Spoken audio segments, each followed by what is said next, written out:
नमो निरंतारण, नमो सिद्धाण, नमो आयर्याण, नमो उमच्छायाण, नमो लोये सौसाहुनम, ऐसो पंचनमुकार सौव पावपनाशनम, मंगलानं च सव्येसे, परमं हवै मंगलम, परमं हवै मंगलम, परमं हवै मंगलम।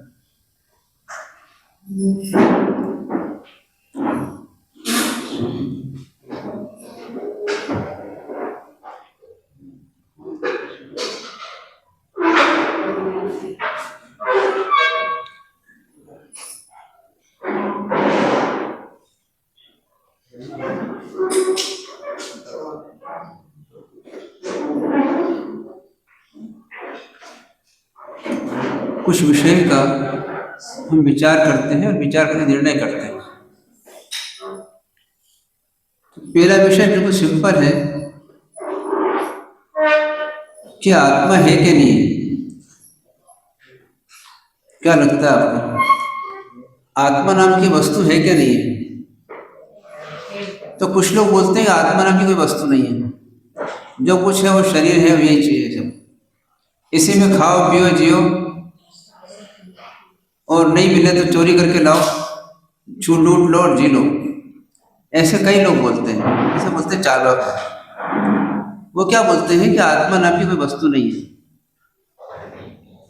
बाकी दूसरे मत बोलते हैं कि दो वस्तुएं हैं, एक जड़ है और एक चेतन है, एक आत्मा है और एक आत्मा से अन्य पदार्थ जिसे जड़ पदार्थ बोलते हैं, अनात्मा बोलते हैं। तो पहले तो ये क्लियर करें अपन कि आप लोग क्या मानते हैं, आत्मा नाम की वस्तु है कि नहीं है? कितने लोग मानते हैं आत्मा नाम की वस्तु नहीं है, और कितने लोग मानते हैं आत्मा नाम की वस्तु है? आत्मा है। अब आत्मा है तो कैसी है, किसके साथ रहती है, क्या करती है, ये भेद करना अपने को। तो आत्मा भी है और जड़ वस्तु भी है, पुद्गल भी है। दो वस्तुएं हैं, एक आत्मा है और एक पुद्गल वस्तु है।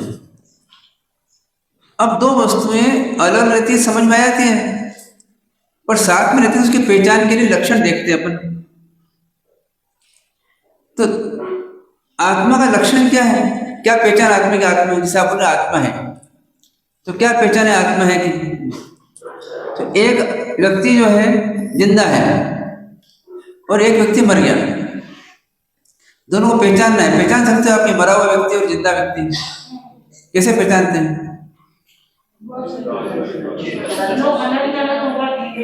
तो उसमें कुछ चैतन्यता होती है, जो जान रहा है कि नहीं जान रहा है। हम हिलाते डुलाते हैं, कुछ लाइट करते हैं, कुछ चिमटी भरते हैं, जिससे जो सेंस है इसमें, हम मानते हैं इसमें आत्मा है, और सेंस नहीं है, हम कहते हैं आत्मा नहीं है, मर गया है। ऐसा ना, मतलब क्या हुआ कि एक ऐसा पदार्थ है जो जानता है, देखता है, सोचता है, समझता है, सुखी दुखी होता है ना, उस पदार्थ को हम आत्मा कहते हैं। समझ में पहचान आपको, जो जानता है, देखता है, सोचता है, समझता है, सुखी दुखी होता है, ऐसे पदार्थ को बोलते हैं आत्मा।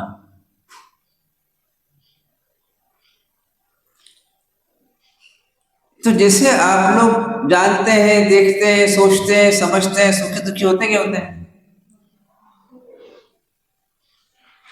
तो आप कौन है फिर? अब आत्मा है कि नहीं है? क्या मानेंगे आप? आप जानते ही जानते हैं, सोचते ही सोचते हैं, समझते हैं, सुखी दुखी होते नहीं होते हैं? ऐसा होता नहीं होता है? और आप ये फील करते भी कि मैं हूं? कोई ये फील करता है मैं नहीं हूं? तो मतलब क्या हुआ कि जो जानता है, देखता है, सोचता है, समझता है, वो आत्मा है। अब अनात्मा किसे कहेंगे या जड़ पदार्थ किसे कहेंगे? जो जानता नहीं है, सोचता नहीं है, देखता नहीं है, समझता नहीं है, सुखी दुखी नहीं होता है, उसे बोलते हैं अजीब पदार्थ, अनात्मा बनेंगे। अब उसमें भी ऐसे पदार्थ जो दिखते हैं अपने को, आंखों दिखते हैं, या कान सुने आते हैं, या नाक से गंध आती है, या स्वाद आता है, या स्पर्श देख सकते हैं, उन पदार्थ को हम बोलते हैं पुद्गल। जैसे टेबल है, तो टेबल क्या चीज है? ये पुद्गल से बनी हुई चीज है। इसमें रंग है, हम रंग से देख सकते हैं, आकृति है, इसमें गंध है, स्वाद है ना, स्पर्श है, छू के देख सकते हैं। मतलब जिसमें रूप है, रस है, गंध है, स्पर्श है, ऐसे गुण वाली चीज को क्या बोलते हैं? पुद्गल बोलते हैं। अब दो चीजें हैं जो मिला दी गई, जैसे एक चावल है और दाल है, दोनों अलग कर सकते हो आप? थोड़े से दाल है और थोड़े से चावल को मिला दिया, अब आपसे कहे अलग अलग कर दो इनको, अलग कर सकते हो? कैसे करोगे? उसके लक्षणों के माध्यम से हम पहचान बना लेते हैं कि देखो ऐसे ऐसी होती है, वो चावल होते हैं, और ऐसा ऐसा होता है, वो दाल होती है। उस लक्षण के माध्यम से उसको अलग कर देते हैं। तो ऐसे हमारे पास दोनों के लक्षण आ गए कि एक जीव पदार्थ है जो जानता है, देखता है, सोचता है, समझता है, वो जीव पदार्थ है। और जानता नहीं है, देखता नहीं है, सोचता नहीं है, समझता नहीं है, किंतु जिसमें रूप होता है, रस होता है, गंध होता है, स्पर्श होता है, ऐसा पदार्थ पुद्गल पदार्थ है। आत्मा में रूप नहीं है, रस नहीं है, गंध नहीं है, स्पर्श नहीं है, दोनों की अलग पहचान हो गई। इसके गुण उसमें नहीं है, उसके गुण उसमें नहीं है। आत्मा में जो है, आत्मा में रंग नहीं है, गंध नहीं है, रूप नहीं है, स्वाद नहीं है, स्पर्श नहीं है ना। मतलब क्या हुआ? आत्मा का कोई रंग दिखता नहीं अपने को, आत्मा का कोई रूप दिखता नहीं अपने को, आत्मा को गंध नहीं आती अपने को, आत्मा को आवाज नहीं आती अपने को, आत्मा का स्वाद नहीं आता अपने को, आत्मा स्पर्श से छूने पहचान नहीं सकती, क्योंकि ये गुण उसमें नहीं है। जिसमें जो गुण होंगे उस गुण के आधार पर उसकी पहचान करेंगे। ऐसा तो जिस चीज में रूप है, रस है, गंध है, मतलब जो आंख से दिखती है, कान से नहीं आती है, नाक से दिखती है ना, स्वाद आता है ना, स्पर्श हो सकता है, ऐसे पदार्थ को हम क्या बोलते हैं? ऐसे पदार्थ को हम बोलते हैं जड़ पदार्थ, पुद्गल पदार्थ। ये दोनों पहचान हो गई। अब हम दोनों को पहचान लें, दोनों हमारे सामने लाए जाए, हम पहचान जाएंगे ये पुद्गल है और ये जड़, ये चेतन है। इसमें अब दो चीजें हैं, एक शरीर है और एक उसके साथ में आत्मा है, दो चीज मिली हुई है, पर दोनों अपना अपना अलग अलग काम कर रही है, दोनों गुण अलग अलग है।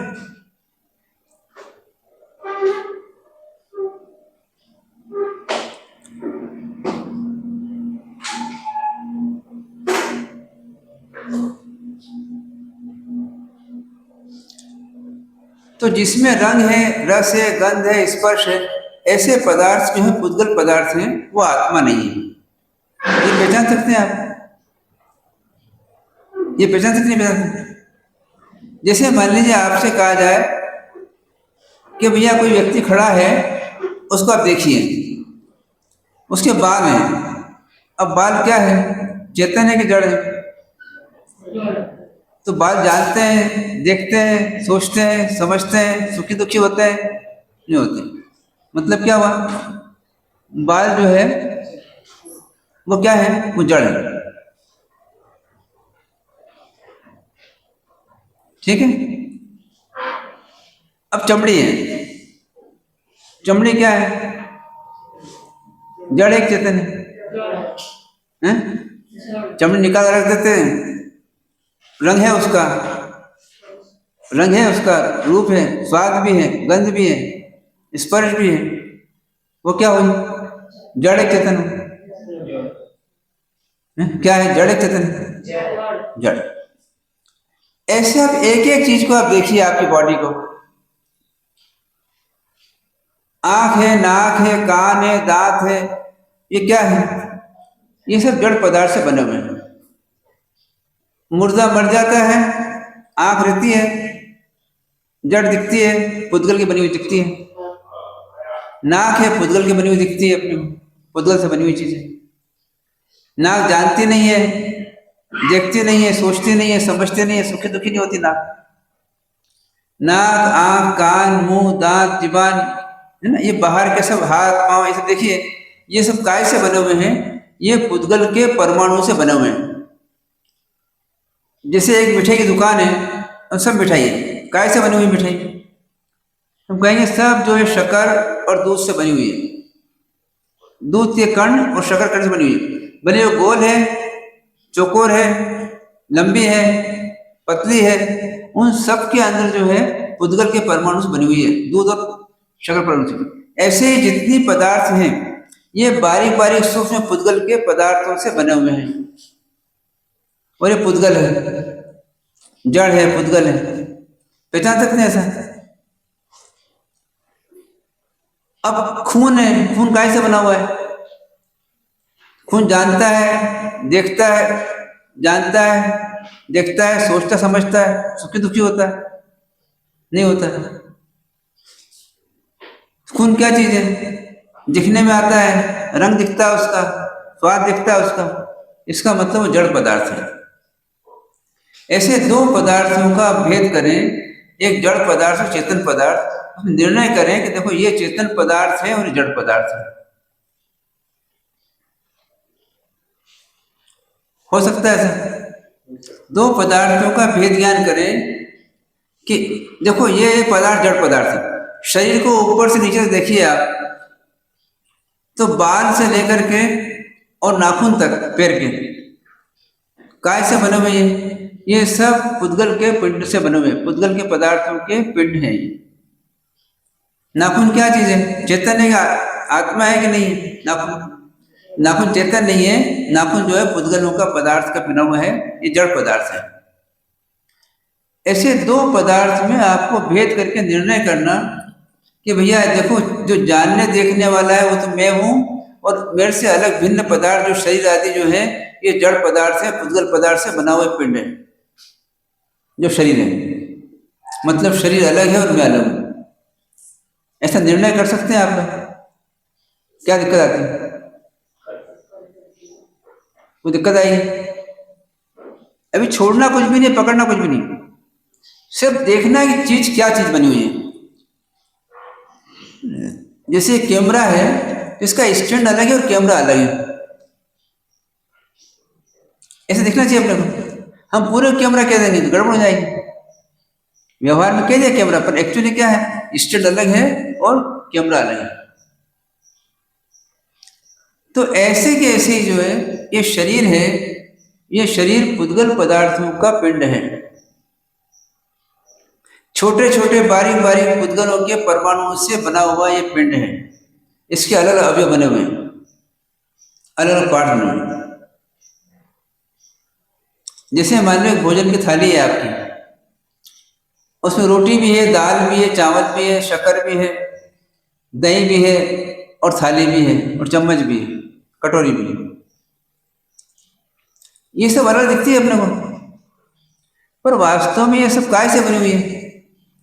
तो हम कहेंगे भैया पुद्गल के परमाणुओं से बनी हुई सब चीजें हैं और ये जड़ है सब। पूरी थाली में सब जड़ पदार्थ हैं, पुद्गल से बने हुए हैं। थाली भी पुद्गल से बनी हुई है, कटोरी भी पुद्गल से बनी हुई है ना, रोटी भी पुद्गल से बनी हुई है, दाल भी पुद्गल से बनी हुई है, चावल भी पुद्गल से बने हुए हैं। ये सब पुद्गल के परमाणुओं से बनी हुई चीजें हैं, अलग अलग आकार में, अलग अलग शेप में, अलग रूप में। हमको अलग दिख रही है, पर ये क्या है? पुद्गल की पर्याय है, एक अवस्थाएं हैं अलग। मानेंगे ऐसा? कि कोई डाउट्स किसी को, कोई शंका किसी को? तो दो चीजों में भेद करना हमें आना चाहिए कि हम पुद्गल को अलग पहचान लें और जीव को अलग पहचान लें। तो जितनी पुद्गल जीव वो अलग कर दें। अब जानने देखने वाला बचता है, वो जीव है और दिखता नहीं है, उसको अनुभव कर सकते हैं, हाँ है वो जीव। जैसे क्या है, हम फीलिंग कर सकते हैं कि हम हैं। आप फीलिंग करते ना, हम हैं। पूछे आप हो कि नहीं हो? हाँ हूं मैं। तो क्या काय से बोल रहे हो आप हो कि नहीं? मैं फीलिंग कर रहा हूं, मैं महसूस कर रहा हूं, मैं हूं। तो ऐसे हम महसूस करते, जानने वाला पदार्थ है जो इसमें रहता है शरीर में, वो जानने वाला पदार्थ तो मैं हूं।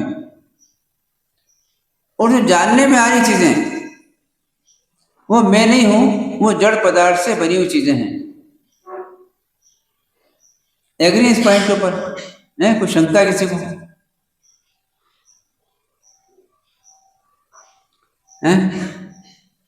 तो ऐसे जड़ पदार्थ और चेतन पदार्थ का भेद करना, अब दोनों साथ साथ रहें कोई दिक्कत नहीं है।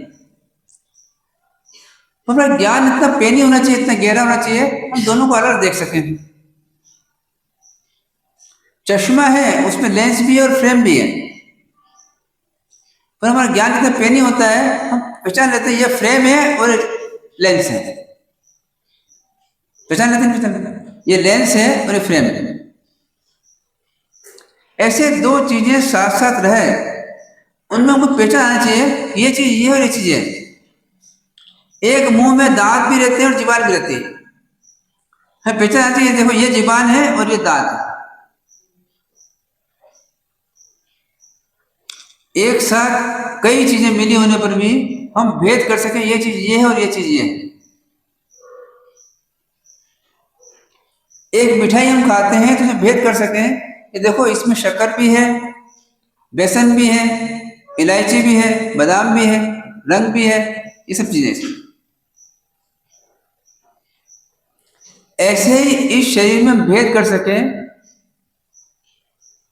कि देखो इसमें जो है आंख भी है, नाक भी है, कान भी है, मुंह भी है, दांत भी है, गर्दन भी है, कमर भी है, हाथ भी है, पाँव भी है, सब है। फिर अंदर में देखा है तो हार्ट भी है, लिवर भी है, किडनी भी है, सब है। पर इन सब के होते हुए ये सब चीजें पुद्गल से बनी हुई है। जितना पूरा शरीर बना हुआ है ये पुद्गल के परमाणुओं से बना हुआ है, ऐसा हमको अनुभव करना। हमको ऐसा लगता है एक ही है, ये एक नहीं है, अनंत पुद्गल के परमाणु से बना हुआ पिंड है। ऐसा हमको शरीर और आत्मा का भेद करना है और निर्णय करना कि भैया शरीर, अब दोनों में से मैं कौन हूं? मैं जड़ हूं, चेतन हूं? तो मैं जान रहा हूं, देख रहा हूं, सोच रहा हूं, समझ रहा हूं, इसका मतलब मैं चेतन हूं। तो हमारा निर्णय आना चाहिए, देखो मैं आत्मा हूं और ये शरीर जड़ है। एग्री इस पॉइंट के ऊपर? कोई डाउट किसी को? अब अभी तक मैं क्या मान रहा था? मैं मान रहा शरीर है वो मैं हूं।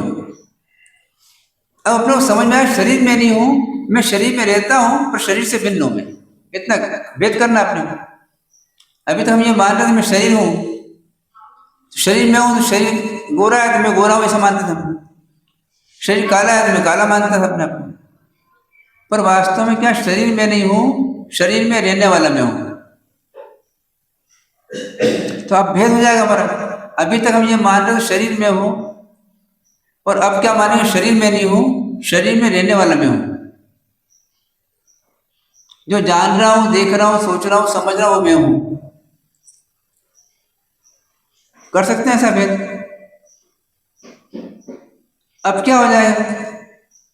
जब शरीर को मैं मानते हैं, हम शरीर के लिए जीते हैं, शरीर के लिए काम करते हैं। जब आत्मा को मैं मानेंगे, हम आत्मा के लिए जिएंगे, आत्मा के लिए काम करेंगे।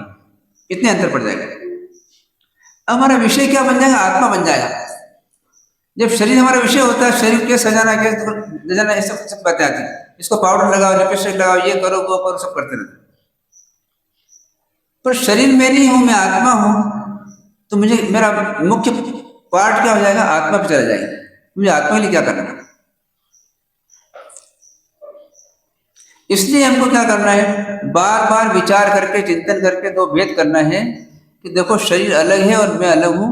मैं जानने, देखने, सोचने, समझने वाली आत्मा हूं, और ये शरीर जो है पुद्गलों से बना हुआ पिंड है, ये मैं नहीं हूं, मेरा भी नहीं है, ये मेरे साथ रहता है बस। जैसे आपके साथ में डेस्क रखी है, तो डेस्क का आप उपयोग कर रहे हो, पर क्या मान रहे हो, क्या फीलिंग करते हो अंदर? ये डेस्क अपनी नहीं है। आप कमरे में बैठे हो, क्या फीलिंग करते हो? कमरा अपना नहीं है। ऐसे शरीर में रहते हैं, क्या फीलिंग करना? शरीर मेरा नहीं है। मुझको कुछ समय क्यों रहने के लिए मिला है। जैसे कमरा मिला है, तो कैसे मिला है? भैया कुछ समय रहो, यहाँ चले जाओ। ऐसे ये शरीर मुझे मिला है, कुछ समय के रहने के लिए मिला है शरीर, पर शरीर मैं नहीं हूं और मेरा भी नहीं है, छूट जाएगा मेरे से। अब इतनी बातें अपने चिंतन करना है, निर्णय करना है। कौन करेगा बताओ? हमारे सब करेंगे कि आप करेंगे? तो आपको आपका करना है, हमको हमको करना है। अब आप अपनी जिंदगी निकाल दो इस काम के लिए, चाहे 5 मिनट में कर लो काम, ये आपके ऊपर है ना। आपको निर्णय करना है कि आप कौन है, निर्णय करना है। अब कौन करेगा? तो आप उसको करना पड़ेगा। सबको अपना अपना निर्णय करना पड़ेगा। मैं कौन हूं? मैं शरीर हूं या मैं आत्मा हूं, या मैं दोनों हूं, या दोनों ही नहीं हूं। 4 ऑप्शन हैं। मैं शरीर हूं या मैं आत्मा हूं, या मैं दोनों हूं या दोनों नहीं हूं। इसमें एक चीज राइट है, 3 आंसर गलत है। मैं शरीर हूं, नहीं मैं शरीर नहीं हूं। मैं आत्मा हूं, मैं आत्मा हूं। मैं दोनों हूं, दोनों नहीं हूं। और दोनों ही नहीं हूं, ऐसा भी नहीं है, एक हूं मैं। निर्णय आ जाएगा आपका। आई बात समझ? इस प्रकार से हमारे को शरीर और आत्मा का भेद ज्ञान करना है। यहां से हमारा धर्म स्टार्ट होगा, यहां से हमारा आध्यात्म स्टार्ट होगा, यहां हमारी आत्मा की यात्रा स्टार्ट होगी। यहां से हमारा मोक्ष मार्ग स्टार्ट होगा। इससे पहले हमारा, जब तो आत्मा को नहीं जानते, किसके लिए मेहनत कर रहे हो आप? खूब मेहनत कर रहे हो, तपस्या भी कर रहे हो, ये भी कर रहे हो, वो भी कर रहे हो, वो भी कर रहे हो, क्रिया भी कर रहे हो। किसके लिए कर रहे हो पता नहीं आपको। भाई एक सबसे पहले हमारा एम ऑब्जेक्ट क्लियर हो, हम किसके लिए काम कर रहे हैं। जैसे आप यहाँ आए, किसके लिए आए? तो एक तो ये घूमने फिरने आ गए, चलो देख लेते हमारे सब क्या हो रहा है, तमाशा देख लेते हम। कोई कभी भी आ गया, कभी भी चला गया, आया 2 रोज रही, बैठ गया, चला गया, फिर चला गया, फिर बैठ गया, चला गया। एक घूमने फिरने आया, और एक आया कि मुझे मेरी आत्मा कल्याण करना है। उस आत्मा को जानना है, आत्मा कल्याण करना है मुझे। तो क्या हो, राइट वे में चलेगा वो। अब उसका लक्ष्य बन जाएगा, मेरी आत्मा को जानना है, आत्मा कल्याण करना है। ऐसा एग्री है? कोई डाउट इसमें? इस प्रकार से हमारे को 2 चीजों का भेद करना। अब ध्यान में क्या करना? एकाग्रता से उसको भेद करना। ये अलग है और ये अलग है, ये मैं अलग और ये अलग है, मैं अलग और ये अलग है। जिससे हमें फीलिंग हो जाए अंदर में ये चीज अलग ही है। फीलिंग तक पहुंच जाना ध्यान के माध्यम से। ठीक है, करेंगे दोपहर को ध्यान अपन। अभी यही तक हमारे समझ लेते आगे। ध्यान करना, ध्यान करना। तो 10 मिनट ध्यान करते हैं अपन इस विषय का।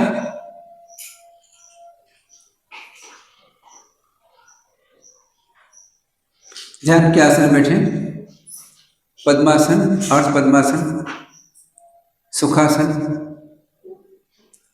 किसी भी आसन में बैठे। कमर सीधी, गर्दन सीधी, हाथ कायस्थ मुद्रा या ज्ञान मुद्रा, आंखें कोमलता से बंद या नासादृष्टि।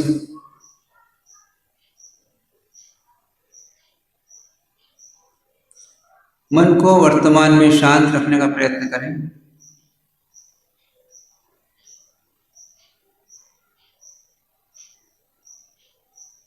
शांत मन से चिंतन करें, मैं कौन हूं।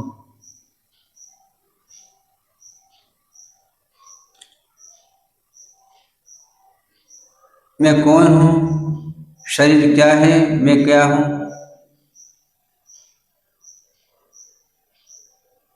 शांत मन से इसका चिंतन करें।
दो जाति के पदार्थ हैं, एक जीव और एक अजीव।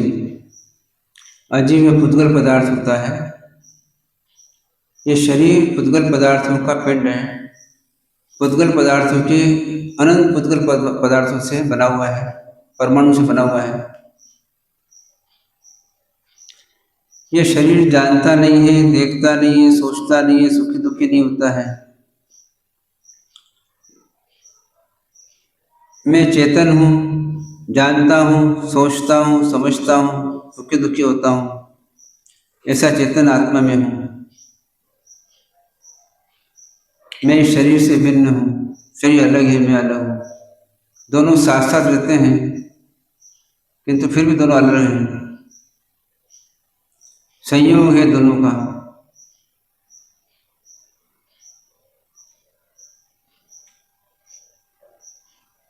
ऐसा महसूस करें।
गहरी एकाग्रता और पूर्ण सजगता के साथ में महसूस करें शरीर पुद्गलों का बना हुआ पिंड है, मैं चेतन आत्मा उसमें रहती हूँ, जो जानता हूँ, देखता हूँ, सोचता हूँ, समझता हूँ, सबके दुखी होता हूँ, ऐसा मैं एक आत्मा हूँ।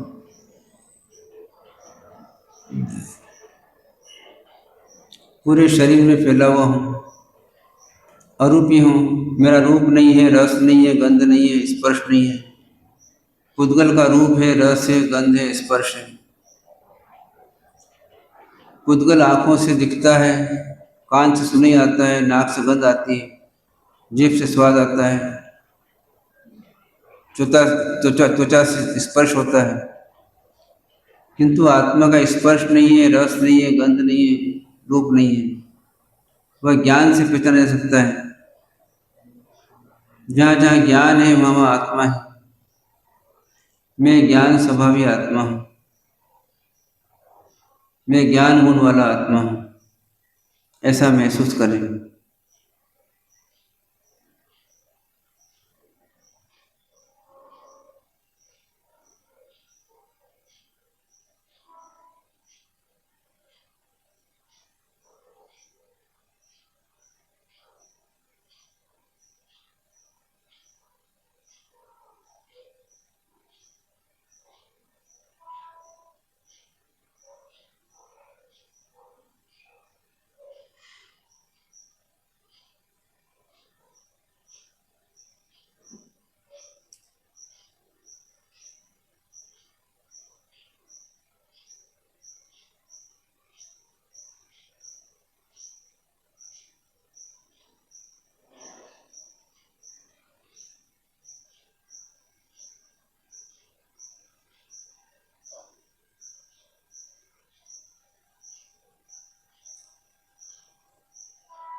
ओम शांति। नमो हरिहंताणं, नमो सीताणं, आयर्याणं, नमो वज्रायाणं, नमो लोये सौव सहुनं, ऐसो पंच नमुकारो सौ पावपनाशनं, मंगलानं च सौवेसिं परमं हवै मंगलम्।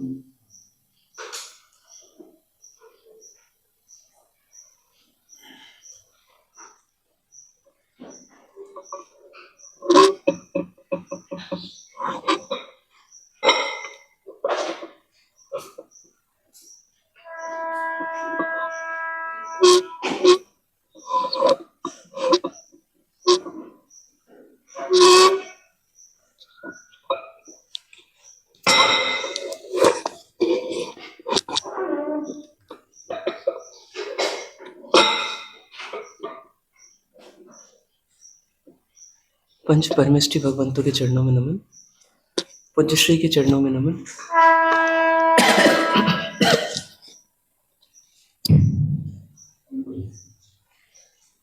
शिविर के अंतर्गत आज तीसरा दिन और हम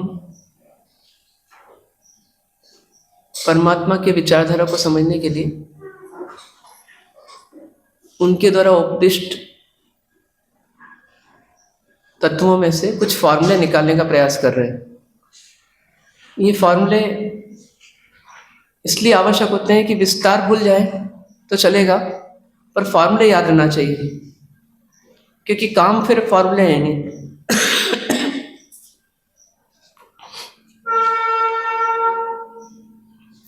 तो इसके अंतर्गत पहला फॉर्मूला था हमारा कि मैं किस हालात में हूँ, तो वर्तमान में और अनादिकाल की अपेक्षा से देखूं तो मैं दुखी हूँ, एक बेचारा हूँ, एक लाचार हूँ, क्योंकि आत्मा के रूप में मैं अकेला ही हूँ, कोई मेरा नहीं है।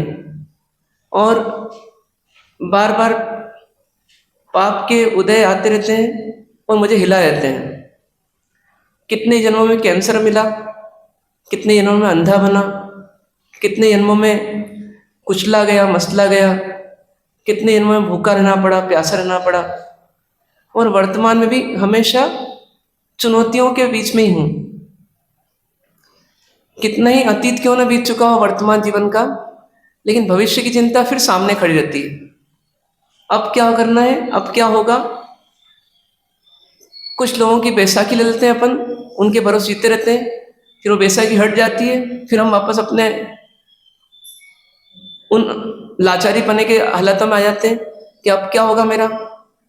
कोई पत्नी है, पति के भरोसे है, पति चला गया, अब क्या होगा। पति है, बच्चों के भरोसे है, बच्चा चला गया, बच्चा पैदा नहीं हुआ, अब क्या होगा। बुढ़ापा आ गया, अब क्या होगा। बीमारी आ गई, हम जा नहीं सकती, लाइलाज है, अब क्या होगा। ऐसा हमेशा हमारे को चिंताओं का चक्रव्यूह चलते ही रहता है, मिलते ही रहता है। इसलिए मैं दुखी हूं, इस बात को बार बार जचाना, तभी हमारी एक कामना होगी, भावना होगी कि मुझे अब सुख को प्राप्त करना है, और ये हमारे जीवन का उद्देश्य बनना चाहिए। पैसा, धन दौलत, ये सब तो क्या है, सेकेंडरी है। ये सब भी किसके लिए है, तो सुखी होने के लिए। तो मुझे अंतिम लक्ष्य हमेशा याद रखना कि मुझे सुखी होना है। फिर सेकंड पॉइंट आया कि सुदेव, सुगुरु और सुधर्म, ये तीन जो है ये आदर्श है, ये आलंबन है। क्यों? क्योंकि ये हमें, इनका स्वरूप हमें ये बताता है कि सुखी हुआ जा सकता है, परम सुख को प्राप्त किया जा सकता है, और इनको देख करके हमें प्रेरणा भी मिलती है, उत्साह भी जगता है, और इन्हीं के उपदेशों से हमें मार्ग भी मिलता है। तो इसलिए ये हमारे लिए आलम्बन है, इनको नहीं छोड़ना। मतलब डूबता हुआ व्यक्ति से पटिया नहीं छोड़ सकता, उसी प्रकार से ये भव सागर में यदि हमने इनको छोड़ दिया तो इस चार गति रूप संसार में फिर हमारा क्या होगा, ये सोचना है हमें कि संसार में कोई परमानेंट साथी नहीं है। लेकिन ये सुदेव, सुगुरु और सुधर्म का यदि हम आलम्बन ले लें तो इनके द्वारा दिया गया ज्ञान, इनके द्वारा बताया गया मार्ग, ये हमेशा हमारा साथी रह सकता है और वो हमें मार्गदर्शन दे सकता है। तो इसलिए इन तीनों का किसी भी रूप में अभाव नहीं हो जिंदगी से। सब छूटे तो छूटे, पर ये तीनों नहीं छूटे, ऐसी हमारी भीतर में दृढ़ भावना होनी चाहिए। यदि इस जन्म में चाहेंगे इनको तो अगले जन्म में फिर मिलेंगे, फिर चाहेंगे फिर मिलेंगे, मिलते रहेंगे। पर जहाँ इनका हमने चाहना बंद कर दी, इनकी उपेक्षा शुरू कर दी, इनका मूल्य कम हो गया हमारे मन में, इनसे दूरी बना ली, तो क्या होगा, ये मिलना बंद हो जाएंगे। मिलना बंद हो गए तो फिर अनंत चौबीसी में फिर घूमते रहेंगे हम। फिर तीसरा पॉइंट आया हमारे पास, अब हमारा उद्देश्य भी साथ में है हमारे, और उद्देश्य तक पहुंचने के लिए आलम्बन भी पास में है। अब तीसरी बात आई कि अब क्या करना, तो क्या पॉइंट आया? हाँ, अब अपना एक इन दोनों को देख करके एक सही उद्देश्य बना लेना।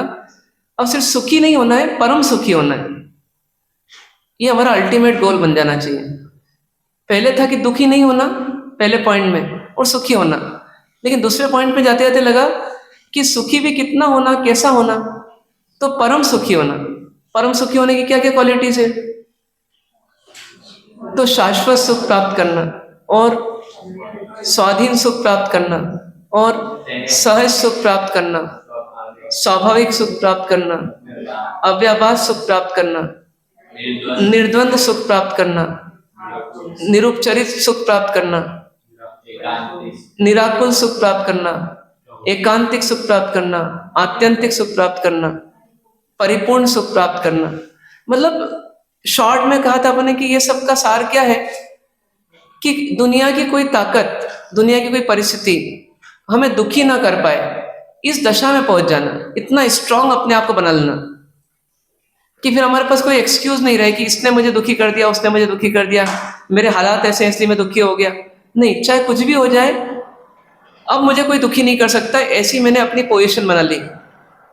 जैसे वर्ल्ड चैंपियन होता है ना, वो कैसा होता है किसी भी क्षेत्र का, तो बोलता है कि इस क्षेत्र में कोई मुझे पछाड़ नहीं सकता। तो ऐसी परमात्मा डंके की चोट पे क्या बोलते हैं कि अब मुझे कोई दुखी नहीं कर सकता। 4 गति में 84 लाख योनि में अनंत अनंत जीव हैं, और उससे भी अनंत अनंत गुना ये अजीव हैं, लेकिन इनमें से कोई जीव या अजीव, उसका संयोग या वियोग मुझे सुखी दुखी नहीं कर सकता। मेरा सुख मेरे से है। ऐसा अपने भीतर में एक ऐसा उद्देश्य बदलना कि हम हमें ऐसा सुख पाना है कि उसके बाद फिर सुख पाने की चेष्टा भी नहीं करना, फिर हमें सुख पाने की कामना भी नहीं बच जाए कि अब और सुख और सुख और सुख। तो एक ऐसा उद्देश्य बनाना, ये तीसरा पॉइंट आया। फिर अब इस पॉइंट तक पहुंचने के लिए हमने अब अपनी पहल शुरू की, तो चौथे पॉइंट पर पहुंचे। चौथा पॉइंट क्या बना?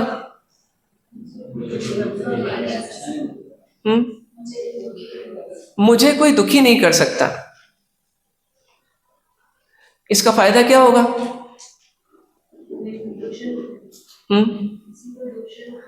किसी को दोषारोपण नहीं करेंगे, एक तो, और दूसरा ये कि किसी से विचलित भी नहीं होंगे,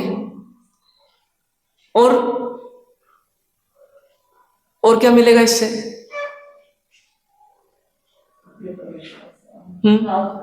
अपना आत्मविश्वास जगेगा कि मेरे पास इतनी ताकत है कि मुझे कोई दुखी नहीं कर सकता। जिससे हम दुखी होते हैं उसी से कोई ना कोई ऐसा है जो नहीं दुखी होता है। जिससे हम दुखी होते हैं उससे कोई ना कोई ऐसा है जो दुखी नहीं होता। जैसे मान लीजिए कि कुत्ता आ जाए, कोई कुत्ता एकदम आ जाए, बिल्कुल नजदीक आ जाए, और हम सोचेंगे कि ये मेरे को काट खाएगा तो दुखी कर देगा मेरे को। लेकिन फिर सोचें कि कोई ऐसा भी तो है जो इससे दुखी नहीं होता है। कोई ऐसा भी तो है, कोई इंसान भी ऐसे हैं जो इससे दुखी नहीं होते हैं। फिर कुतिया तो है ही जो इससे दुखी नहीं होती है, मतलब इसके नजदीक रह सकती है, तो मैं डरूं क्यों? और फिर कुछ फॉर्मूले और हैं हमारे सपोर्टिंग, जो बोलेंगे देखो ये अधिक से अधिक कहां तक पहुंचेगा? शरीर तक पहुंचेगा, आत्मा तक तो नहीं पहुंच सकता। तो दुख कहां पैदा होता है? आत्मा में। तो ये मुझे नहीं दुखी कर सकता। मतलब हर चीज का सॉल्यूशन, फाइनल सॉल्यूशन ये है कि कोई मेरे को कितना ही कष्ट देने का प्रयास कर सकता है, लेकिन मुझे दुखी नहीं कर सकता। विचक्षण जी महाराज साहब को कोई कुत्ता आया, उसने काटा और चला गया, लेकिन उनको असर नहीं पड़ा। ठीक है, लोगों ने उनका इलाज करवाया बाद में, लेकिन 1 घंटे तक उन्होंने किसी को बताया भी नहीं। जब खून बहता हुआ देखा किसी ने तो बोला कि अरे क्या हो गया? पता भाई ये तो कपड़ा खराब हो गया, मतलब किसी ने कुछ काटा है। देखा तो कुत्ते ने काटा है, उन्हें बोला भी नहीं। तो ऐसा कैसे? ऐसा उदाहरण मिलता है कि मुनिराज खड़े हैं और सांप आया और सांप लपेट गया शरीर से, और मुनि ध्यान नहीं कर रहे। कैसा कैसे? इतना अंदर में पावर है हमारे, हमने उपयोग नहीं किया उसका। बड़ी से बड़ी विपत्ति को भी हम आसानी से झेल सकते हैं। एक व्यक्ति का इकलौता बेटा था, 17-18 साल का था, और वो किसी पिकनिक में गया, और पिकनिक में गया तो उसको तैरना पूरा नहीं आता था, लेकिन वहां पर जो पानी था उस एक दोस्त तैरने लगा तो ये भी तैरने लगा। डाइव लगाई इसने, डाइव लगाई तो सही, अंदर तक चला गया डाइव के कारण, लेकिन अंदर किसी पत्थर में फंस गया पांव, और निकल नहीं पाया, और श्वास रुकने लगी और मर गया। थोड़ी देर में सब सूचना, गांव था तो फटाफट सूचना पहुंची, मिली, इनको भी सूचना मिली श्रावक जी को कि आपके बेटे का ऐसा ऐसा हो गया, चलो देखते हैं क्या हुआ। पहुंचे तो वहां पर लाश मिली उसकी। निकाला जब तो लाश मिली तो लेकर आए। बड़ा परिवार था, सब लोग रो रहे थे क्योंकि सबका लाडला था वो। सबसे ज्यादा दुखी किसको होना चाहिए? इन श्रावक जी को। पर श्रावक जी दुखी नहीं हुए, वो रात भर लोगों को संभालते रहे, और बिल्कुल सहज भाव से, ऐसा भी नहीं कि कोई कृत्रिम रूप कि अंदर फूट फूट के रो रहे हैं और बाहर दिखा रहे हैं, सहज। और क्या बोल रहे हैं लोगों से कि भैया जिनवाणी ने यही कहा है कि जिसका जितना सहयोग है उतना ही रहेगा, उससे अधिक नहीं रहेगा। इसका इतना ही सहयोग था, चला गया, अपना रोल पूरा हो गया, ये रोल खत्म हो गया, पिक्चर पूरी हो गई। तो दुखी होना चाहिए था कि नहीं होना चाहिए था? अपन होते तो क्या होता? अपन होते तो क्या होता? दुखी होते। फिर वो क्यों नहीं दुखी हुए? तो इसका मतलब उनका आत्मविश्वास हमसे अधिक है, हमारा आत्मविश्वास हमसे कम है, हम कमजोर हैं आत्मविश्वास के मामले में। तो यदि कमजोर हैं तो हमें सुखी रहने के लिए क्या करना पड़ेगा? दुख नहीं आए ऐसा नहीं सोचें, हम अपना आत्मविश्वास जगाएं। तो कुल मिलाकर के गेंद हमारे पास है, हमारे पाले में है, हमें तय करना है कि मुझे दुखी होना कि नहीं होना। कोई हमें दूसरा दुखी नहीं कर सकता। ठीक है, ये चौथा फॉर्मूला हुआ हमारा। फिर पांचवा फॉर्मूला क्या हुआ? अब यदि मैं दुखी होता हूं तो मेरे कारण होता हूं, तो मेरे में क्या ऐसी चीज है जो दुखी होने का कारण है? तो मेरी इच्छा है बस। ज्ञान मेरे लिए दुख का कारण नहीं है, इच्छा मेरे लिए दुख का कारण है। किसी विपत्ति की सूचना मिली, वो मेरे दुख का कारण नहीं है, पर उससे संबंधित मेरी कोई इच्छा है अंदर, वो मेरे दुख का कारण है। तो मुझे दुखी नहीं होना है तो क्या करना पड़ेगा? तो इच्छाओं को कंट्रोल करना पड़ेगा। उन्हें क्या किया श्रावक जी ने? अपने बेटे के प्रति जो इच्छा थी कि बड़ा होकर के मेरा बिजनेस संभालेगा, मेरे परिवार का पालन करेगा, मेरा बुढ़ापे का संभालेगा, ये सब जो हो गया ये हटा दिया उन्होंने। ये इच्छा नहीं रखी, उनको अब दुख नहीं है उसके जाने का। कोई मेहमान हमारे यहाँ आता है 1 घंटे के लिए, फिर चले आते हैं, हम रोते नहीं हैं। क्यों नहीं रोते? क्योंकि उससे संबंधित हमारी कोई डिपेंडेंसी क्रिएट नहीं हुई, हम उस पर डिपेंड नहीं हुए। हमको मालूम था ये मेहमान है, कुछ समय आएगा चले जाएगा, हमारी परिस्थिति को हमको ही देखना है, वो ये शेयर नहीं करने वाला। तो क्या हुआ कि हमारी उससे समय कोई इच्छा नहीं हुई, इच्छा नहीं हुई तो हमको उसके जाने का दुख भी नहीं होगा। ऐसे ही वो बच्चा आया उनकी जिंदगी में, 17 साल रहा और चला गया। उनको क्या दिख रहा है? वो कि मानो एक मेहमान आया और चला गया, पर मेहमान पे वो डिपेंड नहीं हुए। उनको ये फील नहीं हुआ कि ये मेहमान रहेगा तो मेरा जीवन अच्छा चलेगा, ये मेहमान चला जाएगा तो मेरे को बहुत प्रॉब्लम है। डिपेंडेंसी नहीं है तो दुख नहीं है, इच्छा नहीं है उसके प्रति। इच्छा मतलब क्या? एक प्रकार की डिपेंडेंसी। आपकी कोई इच्छा होगी मतलब आप उस वस्तु के पर डिपेंड हो गए। मुझे सुबह सुबह चाय चाहिए, एक इच्छा आई, तो चाय पर हम क्या हो गए? डिपेंड हो गए। चाय तो ठीक है, छोटी छोटी चीजों पर भी हम डिपेंड है कि नहीं? भोजन में सब चीजें बराबर, एक नमक नहीं है तो हम डिपेंड है कि नहीं? डिपेंड है उस पर भी। अब नमक नहीं तो आज पूरे भोजन का आधे घंटे का कोई मजा ही नहीं आया। क्यों? क्योंकि हम डिपेंड हो गए उस पर, मतलब हमारी इच्छा है उसके प्रति। तो ये पांचवा फॉर्मूला ये है कि हमारी इच्छा ही हमारी दुख का कारण है, इसलिए हमें दुखी नहीं होना है। तो क्या करते जाएं? अपनी इच्छाओं को कम करते चले जाएं। फिर छठा फॉर्मूला आया। क्या फॉर्मूला आया? अब समता में ही सुख है, इसका मतलब राग द्वेष में दुख है। और वास्तव में इच्छा का कारण भी कौन है? राग द्वेष है ना। किसी को अच्छा लगना, किसी का अच्छा लगना और किसी का बुरा लगना, ये क्या हो गया? राग और द्वेष हो गया। लगना, ऐसा भाव आना, और उसके बाद फिर इच्छा पैदा हो जाती है। जैसे सांप आया, ये बुरा लगा तो क्या हुआ? इसके प्रति इच्छा हुई, हटाओ इसको, ये भागो यहां से। अब जब तक भाग नहीं आएंगे तब तक क्या होगा? टेंशन रहेगा। जब तक वो दूर नहीं हो जाएगा तब तक टेंशन रहेगा। तो अच्छा लगना और बुरा लगना, ये अच्छी बात है कि बुरी बात है? किसी वस्तु या व्यक्ति या घटना या परिस्थिति का अच्छा लगना या बुरा लगना, ये अच्छी बात है कि बुरी बात है?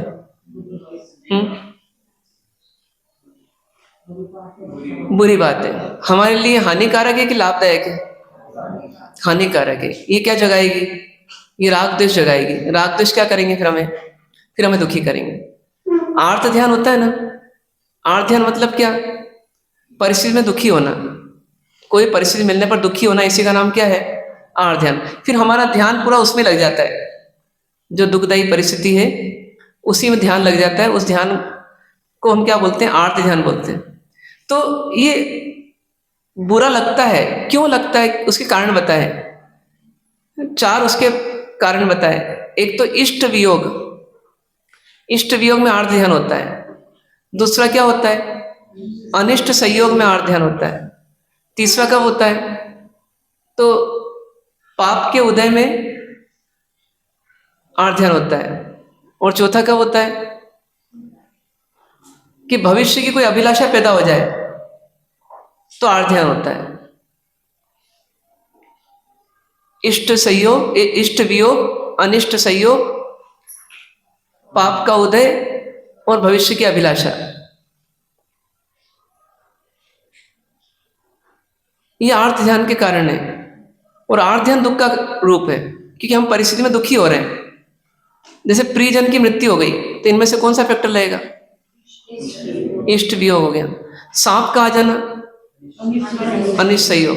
बीमारी का हो जाना, पाप का उदय। और भविष्य में धन की चिंता होना, भूकंप तो नहीं आ जाएगा, ज्वालामुखी तो नहीं फूट जाएगा, बाढ़ तो नहीं आ जाएगी, मेरे पति की डेथ तो नहीं हो जाएगी, मेरा बच्चा बचेगा कि नहीं बचेगा। ये सब क्या है? भविष्य की चिंता। तो ये सब नियाणा में चले जाता है, मतलब ये भी एक आर्त ध्यान का रूप है। तो ऐसे 4 रूप हमारे दुख के रूप हैं, इसके अलावा कोई रूप नहीं बताया। अब हम इन चारों में कॉमन चीज देखें तो क्या है? कि हमें कोई चीज अच्छी लगती है और कोई चीज बुरी लगती है। तो अच्छी चली जाए तो दुख होता है, बुरी आ जाए तो दुख होता है। तो जहां अच्छे बुरे का भेद है वहां पर संयोग वियोग तो संसार का नियम है, वो तो हो गई, वो तो रोक नहीं सकते हम। तो क्या होगा? जब अच्छा जाएगा तो हमें दुख होगा, जब बुरा आएगा तो हमें दुख होगा। ये आने की संभावना बनेगी तो हमको दुख हो जाएगा। तो इसका मतलब क्या हुआ कि जितना इतना हम अच्छे बुरे का भेद रखेंगे उतना उतना हम दुख के लूप में फंसते जाएंगे, हमारे दुखी होने की संभावना बढ़ती जाएगी। यदि कोई व्यक्ति बोलता है मुझे नाश्ता चाहिए, नाश्ता चाहिए, ठीक है, तो उसको नाश्ता चाहिए, इतना ही दुख रहेगा। अब उसको चाहिए नाश्ते में मुझे जलेबी चाहिए ठंड के समय में। अब ये क्या हो गया? दुख बढ़ने की संभावना है, घटने की संभावना? बढ़ने की, क्योंकि चीज नहीं मिलने की संभावना बढ़ गई। जितना इतना हम चूजी होते जा रहे हैं, जितना इतना हम कॉन्सेंट्रेट करते जा रहे हैं अपनी इच्छाओं को किसी एक चीज पर, उतना उतना हमारी उस चीज की मिलने की संभावना क्या होती जा रही है? कम होती जा रही है। तो कम होती जाएगी तो हमारे दुखी होने की संभावना बढ़ती जाएगी। फिर जलेबी चाहिए तो बड़ी बड़ी साइज की चाहिए, ये एक और क्या हो गई? एक चाहना और हो गई। फिर गरम गरम चाहिए, फिर जलेबी चाहिए गरम गरम दूध के साथ,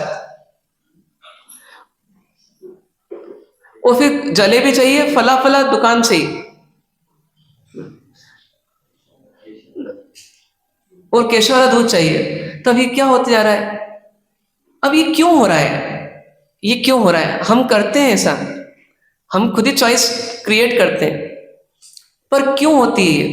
क्योंकि जितना इतना हम विश्लेषण करते हैं, इसको अच्छे के खाते में ले आना कि बुरे के खाते में ले आना, अच्छे के खाते में कि बुरे के खाते में, तो हम उतने उतने सिलेक्टिव होते जाते हैं, उतने उतने चूजी होते जाते हैं। जिस चीज को हम अच्छे के खाते में ले आते हैं वो सब हमारी डिपेंडेंसीज क्रिएट होती जाती है, और उसकी मिलने की संभावना उतनी कम होती चली जाती है। तो हमें इस बात को समझना पड़ेगा कि हम शुरुआत वहां से रोकें कि हम ये अच्छा है, ये बहुत अच्छा है, ये बहुत ही अच्छा है, ये जब अंदर में फीलिंग करते हैं ये हटाएं। बोलते हैं कि सब चलता है, क्या बोलते हैं गुजराती में? बद्दू चाल से, बद्दू फाव से बांधो नहीं ना, मतलब सब चलेगा, कोई दिक्कत नहीं है। जितना इतना हम ऐसे बनते जाएंगे सब चलता है। पानी पीना है, फ्रिज का भी चलेगा, मटके का भी चलेगा और घड़े का भी चलेगा, और कभी कभी बॉटल है प्लास्टिक की और उसमें गर्मी में पड़ी हुई है और गर्म हो रहा है पानी, वो भी चल जाएगा, थोड़ा कम कम ले लेंगे, धीरे धीरे पी लेंगे, लेकिन चलेगा सब। ये जितना हम करते जाएंगे उतना उतना हम वास्तव में परमात्मा की नजर में नॉर्मल होते जाएंगे, और जितना इतना हम अच्छे बुरे का भेद करते हैं उतने उतने हम एबनॉर्मल होते जाते हैं। पागलपन है वो हमारा। राजू जैसे सामान रखते तुरंत वो अपना वजन बताती है उसका। हाँ तो वैसे मानोगे कि पांचों इंद्रियों के विषय आते हैं तो हमने पहले से उसके लिए फीडिंग कर रखी है अंदर। विषय आया और कुछ सोचना नहीं पड़ता, इसका अपन सोचे चलो कि इसका अच्छा है बुरा है, अपन उसके लिए बैठे उसके लिए अपन विश्लेषण करें, उसका स्वाध्याय करते चलो इसका भी अच्छा है कि बुरा है, तो तुरंत देख सकेंगे। नहीं, अब वो जो हो रहा है ना उसके लिए हमने पहले तैयारी कर ली है। जैसे अभी हम ध्यान कर रहे हैं ना, तो इसका रिजल्ट बाद में आएगा। ऐसे हमने पहले ध्यान कर लिया तो उसका रिजल्ट आते रहता है बाद में। जैसे मान लीजिए कि हमने, जैसे बहनों का आता है उदाहरण कि जैसे उन्होंने कोई डिश देखी कहीं बनी हुई, तो उनको लगा रही ये डिश बहुत अच्छी रहती है, बहुत स्वादिष्ट रहती है, अब अपनी अभी पार्टी होगी तो अपन बनाएंगे, तो क्या हो गया, वो ऐसा नहीं कि वो उस समय अचानक भाव आ जाएंगे कि अब यही बनाना है, वो उसकी तैयारी पहले कर रखी है। कोई एड देखते हैं अपन, उस एड को देख करके अपने अंदर में भाव आ जाता है, अरे ये हीरो ऐसा पहन रहा है तो अपन भी पहनेंगे तो अच्छा लगेगा, या ये होना ही चाहिए, इतने लोग करते हैं तो अपने को भी होना चाहिए। किसी का मोबाइल देखा, अपने अंदर भावना आ गई। व्यक्ति जैसे उसमें देखता था कि क्या नए मॉडल्स आए, क्या नई चीजें आई, मतलब उसके भीतर में क्यूरियोसिटी का भाव जो है ना, ये इसीलिए क्योंकि उसके भीतर में अच्छे को सिलेक्ट करने का भाव है। ये क्वालिटी कॉन्शियसनेस संसार के हिसाब से कहलाती है, और यहाँ के हिसाब से राग की तीव्रता कहलाती है। सॉफ्टवेयर डिलीट करना, हाँ, वो सॉफ्टवेयर डिलीट करना पड़ेगा। जैसे कई चीजों में अपन नहीं सोचते, जैसे आप अपन साधु बन गए तो बहुत सी चीजों का नहीं सोचते। जैसे मान लीजिए कि टेटू है, अब अपन नहीं सोचते, लेकिन जो टेटू का वो है रागी, उसको तो लगता है ना कि ये वाला टेटू बहुत अच्छा बना है, अब मैं भी ऐसे ही बनाऊंगा। अब अपने को लगता है पागलपन है, बाल तरह तरह से डाई कर लेना रंग बिरंगे, अपने को लगता है पागलपन है, लेकिन किसी को लगता है ना कि बहुत अच्छा लगता है इसमें। तो ये क्या है, ये पागलपन के अनेक रूप हैं। अपन किसी चीज में पागल रूप है और किसी चीज में दूसरा व्यक्ति पागल रूप है, पर ये सब पागलपन क्या है कि संसार की चीजों में अच्छे बुरे का भेद करते रहना। जितना इतना हम अपने लाइफ को अच्छे बुरे में लाते जाएंगे उतनी उतनी लाइफ कॉम्प्लिकेटेड होती जाएगी। फिर वैसा ही चाहिए और वैसा नहीं मिला तो फिर हमारे नखरे शुरू, हमारी जिद शुरू, हमारा टेंशन शुरू और हमारा दुख शुरू। तो जितना इतना आपको सुखी रहना है, क्या करना पड़ेगा? फ्लेक्सिबल होते जाओ, सब चलेगा, सब चलेगा, ये भी चलेगा।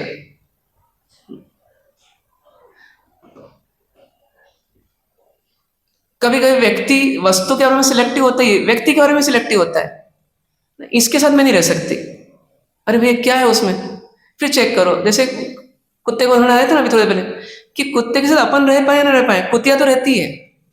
शेर के पास अपन रह पाए ना रह पाए, शेरनी तो रहती है। तो इस इंसान के साथ हम नहीं रह पाएंगे, ये बात सही है, लेकिन कोई ना कोई तो रहता है। अभी कल ही एक पिताजी आए थे, नॉन जैन थे, घूमते घूमते आए, ढूंढते ढूंढते, बोले कि यहाँ पर मैं कई बार आया, मैंने पूछा भी कि कोई महाराज जी या कोई रहते हैं क्या, तो मैं कहीं पर आया लेकिन मुझे किसी ने प्रॉपर जवाब नहीं दिया। चलो वहां तक ठीक है, फिर भी वो ढूंढते ढूंढते आ गए। तो साथ में किसको लेकर आए? एक बच्चे को लेकर आए। बच्चा कितने साल का? 7 साल का, एकदम स्मार्ट बच्चा। लेकिन प्रॉब्लम उसके साथ ये है कि उनको जब वो 3 साल का हुआ तब डिटेक्ट हुआ, डायग्नोस हुआ कि ये बच्चा जो है ये मेंटली रिटार्डेड है।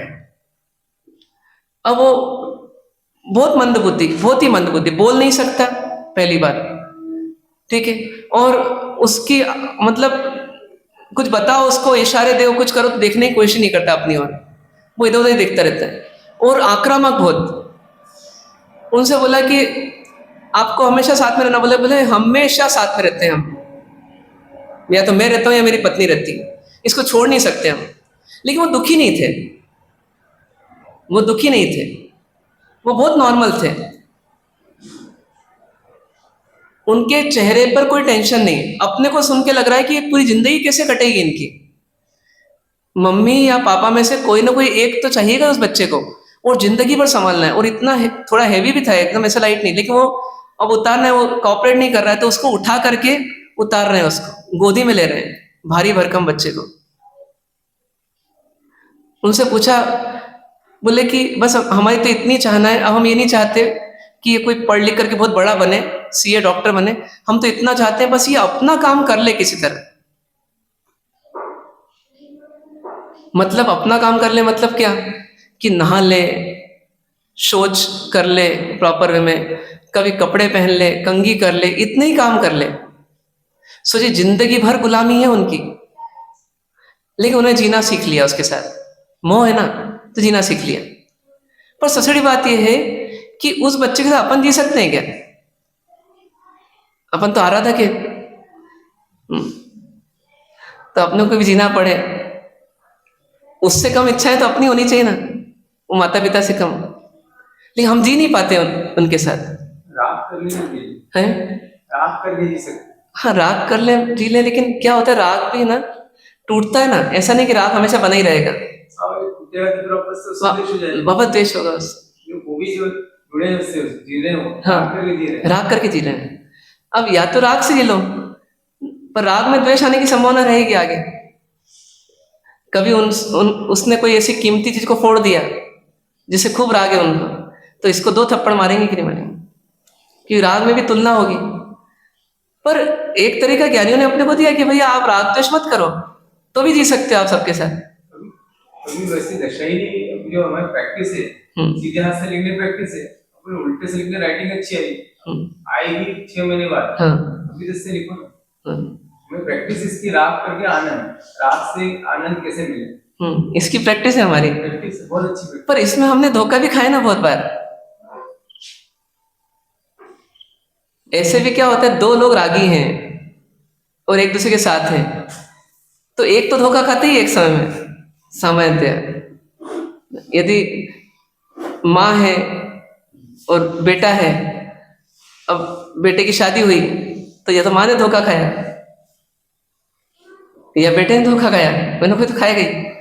मतलब राग में धोखा खाने की तो पूरी पूरी संभावना है, क्योंकि राग में सिलेक्टिव हो गए हम, अब उससे कम मिला तो दिक्कत हो जाएगी। और एक ये है कि सहज हो जाए, सहज हो जाए। एक व्यक्ति ये भी सोच सकता है 24 घंटे बिताना तो है ही। अच्छा, राग में व्यक्ति कुछ ना कुछ सोच के अपना मन बना रहा है ना, भैया आप 24 घंटे बिताना तो ही, चलो इसके साथ ही बिता लेते हैं अपन। अब कहीं जाना है तो जाने की इच्छा खत्म कर देते हैं, नहीं जाएंगे, इसके साथ ही रह लेंगे, इसके साथ जहां जा सकेंगे वहां ले जाएंगे इसको। मतलब अपने आप को मनाना राग में ही पड़ता ही है। आज होली खेलना है, राग है, खेल लो, फिर मन तो मनाना ही पड़ेगा ना भैया। अब रंग उतारने के लिए थोड़ी मेहनत करनी पड़ेगी, थोड़ा घिसना पड़ेगा, थोड़ी चमड़ी को थोड़ा जलन होएगी उसमें, ठीक है, अब होएगी, थोड़ा तेल लगा लेंगे, कुछ कर लेंगे, कुछ करेंगे बाद में जैसा भी होगा। लेकिन अब राग की पूर्ति करना है तो कुछ सहना तो पड़ेगा। मैच देखना है, टिकट नहीं मिल रही है, टिकट ब्लैक में ली, कुछ करा, चलो मैच देखने की तैयारी करी, बहुत धक्के खा करके अंदर गए, फिर टीम हार गई, अब भैया राग में सब सहना पड़ा। राग में कितना भी सह तो राग में जैसे कॉन्फिडेंस बढ़ाते हैं ना कि अब सहना ही है, ऐसे बिना राग के भी कॉन्फिडेंस बढ़ा सकते हैं। राग में तो हम एक्स्ट्रा कुछ कर रहे हैं, वो भी सहन कर रहे हैं। बिना राग में एक्स्ट्रा कुछ नहीं करना पड़ेगा, बस सहज होना पड़ेगा। में शक्कर खाना आसान है, हाँ। शक्कर खा लो ऐसे खा सकते हैं। सबसे तो सब आपसे कहा जाए दूध में मिठाई मिला के खाओ, तो नहीं, उसमें शक्कर ही डालना हमारे। ये सब आदतें अपन नहीं बनाई है। अब रिफॉर्मेशन करना है अपना, कि ट्रांसफॉर्मेशन करना है कि इसके साथ जी सकते हैं, अब इसके बिना भी जी सकते हैं। सुनने में इतना आसान लगता है, जैसे सोचे भी से 1 मिनट के लिए बिना राग के 1 मिनट भी जी सकते हैं। नहीं, हम पूरा जीने की कोशिश करते हैं ना तो फेल होने लग जाते हैं। हम थोड़ा सा जीने की बात करें तो हमको कॉन्फिडेंस आ जाएगा। तो 1 मिनट का होगा। हाँ, 1 मिनट ऐसा लगता है जैसे ऑक्सीजन की बिना नहीं जी सकते हैं। हाँ, राग की बिना नहीं। नहीं, अब जैसे जिस व्यक्ति से खूब राग है, जैसे मान लो पति को पत्नी से खूब राग है, लेकिन आज रात को पति पत्नी का झगड़ा हो गया, अब 3 दिन चलता है एपिसोड मान लो, तब 3 दिन तक क्या करना पड़ेगा, हैं? तो 3 दिन तक क्या करना पड़ेगा? अब राग तो है मोबाइल नहीं, मतलब मोबाइल में मन नहीं लगता, कभी कभी इतना हो जाता है। में कुछ वो दूसरा राग के साधन जोड़े। हाँ ढूंढता है, पर उससे तो कॉम्प्रोमाइज करता है ना। वहाँ पे तो ऐसे ही कर लो, चलो ऐसे ही कर लो, चलो शिफ्ट तो कर लो कम से कम। शिफ्ट हाँ शिफ्ट कर लो, ठीक है ना। अब प्रशस्त में शिफ्ट कर लो यदि तो, शिफ्ट हो सकता हाँ तो शिफ्ट कर लो। तो इतने भी तैयारी करना ना, देखो जैसे मान ली कि बहुत टेंशन हो गया, चलो तीर्थ यात्रा करके आ जाते हैं, चलो प्रवचन सुन लेते हैं, चलो स्वाध्याय कर लेते हैं। है। ऐसी जगह छोड़ो ऐसे हाँ यहाँ से छोड़ो, डाइवर्शन तो करो कम से कम। तो एलिवेशन नहीं हो पाता है हाँ, एलिमिनेशन भी होगा, वो उससे ही होगा ना, क्रम से ही होगा। पहले डाइवर्शन होगा, फिर डाइवर्शन में एक मंद कषाय की स्थिति आएगी, फिर एलिमिनेशन हो जाएगा। उसका रास्ता ही नहीं। हाँ बिना राग के जीने का रास्ता ही नहीं। नहीं, रास्ता फिर यही है जो अभी ज्ञानियों ने बताया, आगे अपन लेते हैं।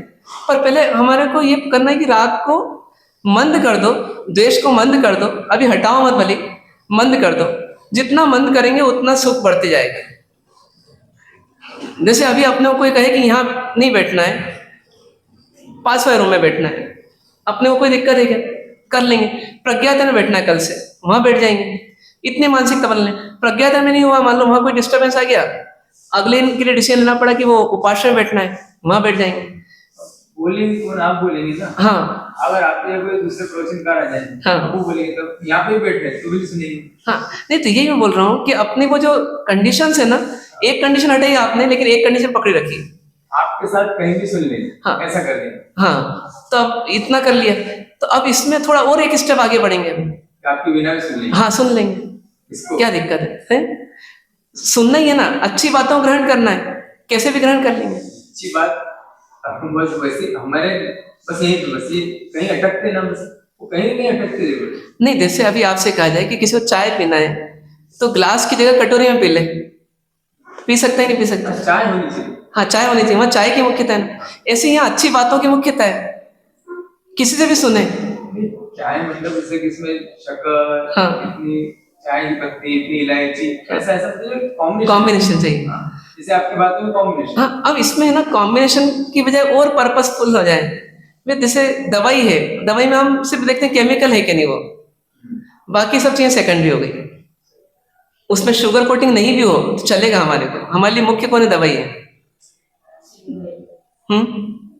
तो ऐसे क्या है कि हमारे लिए हम इतने कम करते हैं राग देश को कि जो मुख्य उससे कर लें। जैसे मैंने कहा नाश्ता करना है, इतना राग रख लें, वो नाश्ते में जलेबी चाहिए, ये राग हटा दें। ये जलेबी ऐसी ऐसी चाहिए, वो राग हटा दें। मतलब कहीं तो हम सुधरना शुरू कर दें, कहीं तो हम इजी गोइंग लाइफ कर लें, स्मूथ लाइफ कर लें। जैसे गाड़ी में पेट्रोल डलवाना है तो बस पेट्रोल डलवाना है, ये नहीं सोचना है कि उसकी सुगंध कैसी है, उसका टेम्परेचर कितना है।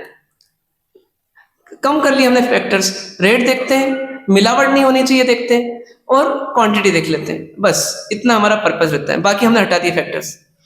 ऐसे हम कुछ चीज़ों में और कर सकते हैं ऐसा, खाने पीने की चीज़ें भैया क्वांटिटी देख लेंगे, भक्ष अभक्ष देख लेंगे, और आवश्यकता शरीर की देख लेंगे, बस इतना देख लेंगे। यदि ऐसा है तो हम कर लेंगे। तो हर जगह के फैक्टर्स मिल जाएंगे आपको, हर जगह के, कपड़ों के, मोबाइल के, सबके मिल जाएंगे।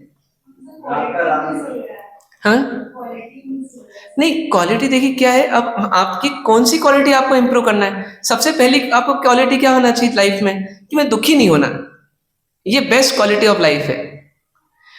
तो मैं ये छोटी छोटी तुच्छ चीजों के लिए अपने आप को दुखी करूं, तो मतलब बड़ी क्वालिटी मिस कर रहा हूँ, छोटी क्वालिटी को इंपॉर्टेंस दे रहा हूँ, वो नहीं करना है। मेरी फर्स्ट एंड मोस्ट इंपॉर्टेंट जो क्वालिटी है वो है मुझे सुखी रहना।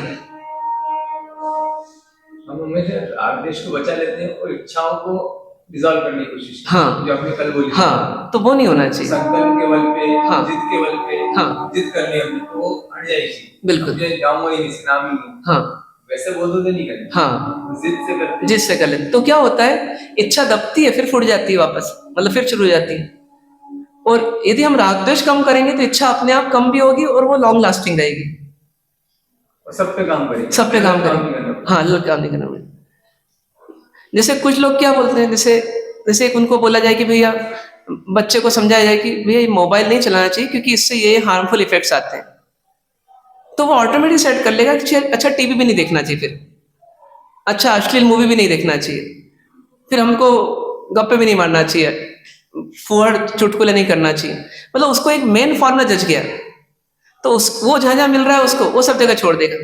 ये ऋजु प्राज्ञ की निशानी बताई कल सूत्र में। और वक्र जड़ होएगा, बोला ठीक है आपने इसका मना किया, मैं उसको बढ़ा लूंगा, तो मतलब वहीं का वहीं फंस जाएगा, क्योंकि वो राग द्वेष कम नहीं कर पा रहा है, वो इच्छाओं को दबा रहा है बस किस तरह। तो हमको राग द्वेष को जीतना है, ठीक है ना। तो ये अगला फॉर्मूला हमारा हुआ। अब हम एक स्टेप और आगे बढ़ते हैं। हमको लग रहा है ना अभी कि राग द्वेष पूरा तो नहीं हट सकता, चलो कोई बात नहीं, उसका भी रास्ता खोजते हैं। तो फिर अगली स्टेप क्या आएगी, 7वां फॉर्मूला आएगा। 7वां फॉर्मूला क्या आएगा कि मोह हमारे दुख का मूल कारण है।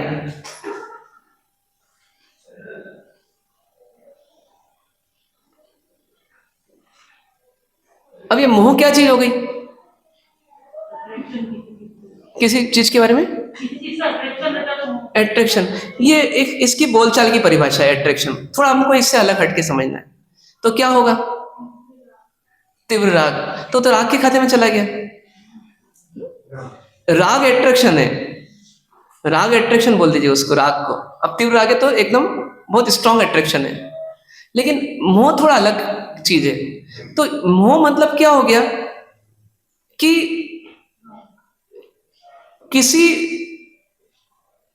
मिथ्या कल्पना का होना, मतलब कल्पना का होना जिसमें हमें, अब समझना इस बात को आप, कि हमें सुख और दुख की कल्पना जग जाए किसी वस्तु के प्रति। सुख, यदि शॉर्ट में बोलूं मैं पहले तो इतना ही बोलूंगा कि सुख और दुख की कल्पना होना। जैसे राग द्वेष में क्या है, अच्छा बुरा लगना है, तो मोह में क्या है, सुख दुख लगना है। किसी वस्तु में या व्यक्ति में या घटना में या परिस्थिति में सुख दुख लगना, ये सुखकारी है या ये दुखकारी है, ऐसा लगना, ये मोह है।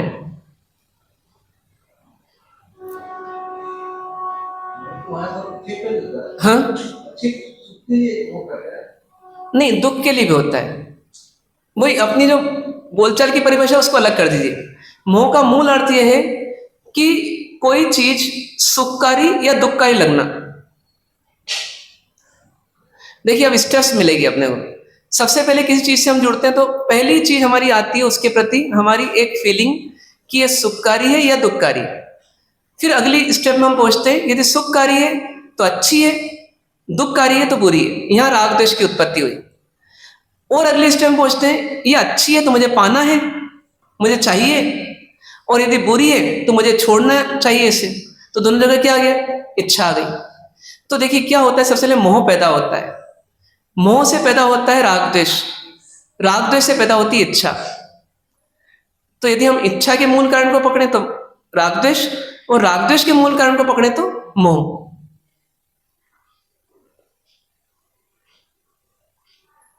मतलब हमें कोई चीज, अब अपन बोल रहे हैं राग द्वेष तो हो ही जाते हैं, अच्छा बुरा तो हो ही जाता है। क्यों होता है, क्योंकि वो अंदर में मान्यता बनी रहती है कि ये सुखकारी है या दुखकारी है। वो मान्यता जब तक रहेगी जब तक हमारा राग द्वेष होगा, और राग द्वेष जब तक होगा तब तक इच्छाएं होगी। हम किसी तरह दबा लें कभी तो शिफ्ट हो जाएगा वो।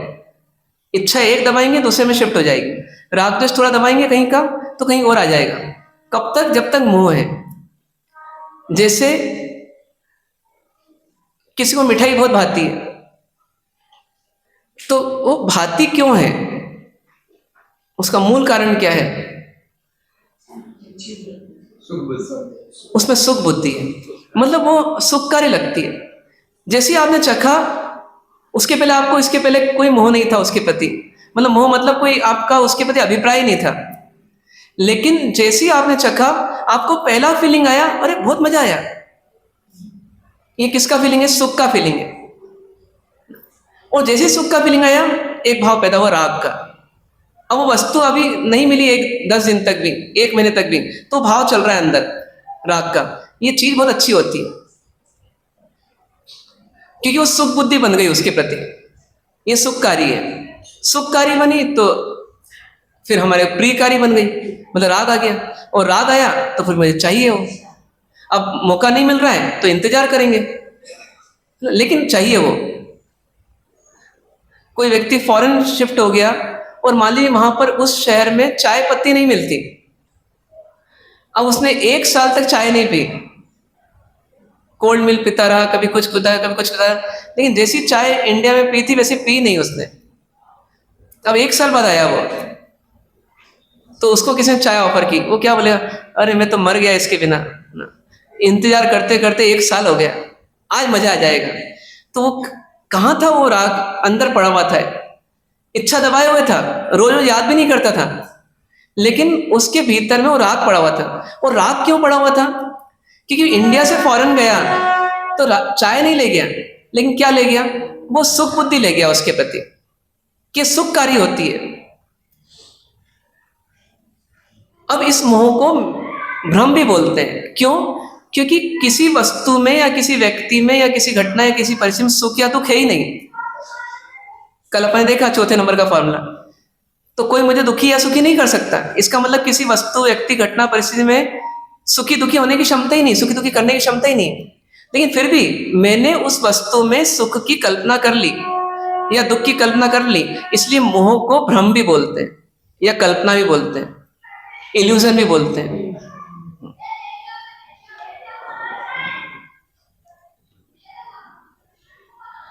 तो यदि हमें अब इच्छाओं से बचना है तो राग द्वेष से बचना होगा, और राग द्वेष से बचना है तो हमें क्या करना पड़ेगा, हमें ये सुख बुद्धि और दुख बुद्धि लगाना बंद करना पड़ेगा। किसी वस्तु में सुख बुद्धि, किसी वस्तु में दुख बुद्धि, या किसी वस्तु की किसी पर्याय में सुख बुद्धि, किसी अन्य पर्याय, अन्य अवस्था में दुख बुद्धि, ये सब हटाना पड़ेगा। जैसे विष्ठा मान लीजिए पेट में है और कोई व्यक्ति क्रीम लगा रहा है पेट के वहीं, तो मतलब एक तरह से वो किस पे क्रीम लगा रहा है, विष्ठा पे क्रीम लगा रहा है, उसको अच्छा लग रहा है ना, मेरी चमड़ी अच्छी है ना, मेरा शरीर अच्छा, उसको विष्ठा भी उसमें इंक्लूड हो गई, सब अच्छे में वो भी अच्छा, सुख बुद्धि। और वही बाहर आ जाए और उसे पांव चला जाए तो क्या हो गया, ये दुख बुद्धि आ गई उसके प्रति। अब ये क्या है, ज्ञानी बोलते हैं कि आप एक ही वस्तु की एक पर्याय पर तो सुख बुद्धि लगा रहे हो और दूसरी पर्याय पर दुख बुद्धि लगा रहे हो। तो ये क्यों? क्योंकि हम किसमें हैं, कल्पनाओं में। अब करना क्या पड़ेगा कि सुख बुद्धि दुख बुद्धि को हटाना पड़ेगा। इसी का नाम है मोह को मिटाना। और मोह मिटेगा तो राग द्वेष मिटेगा, राग द्वेष मिटेगा तो इच्छा मिटेगी। तो ये मोह मिट सकता है क्या? काम देख लेते,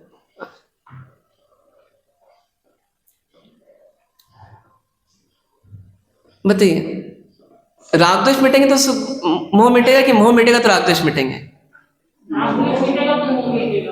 राग द्वेष मिटेगा तो मोह मिटेगा। हाँ, मोह मिटेगा तो राग द्वेष मिटेगा ना। क्यों? क्योंकि मोह कारण है राग द्वेष का। सुख बुद्धि हुई तो राग हो रहा है, राग हो रहा है तो सुख बुद्धि नहीं, सुख बुद्धि पहले से पड़ी हुई। जैसी वो वस्तु मिली उसे राग हो गया,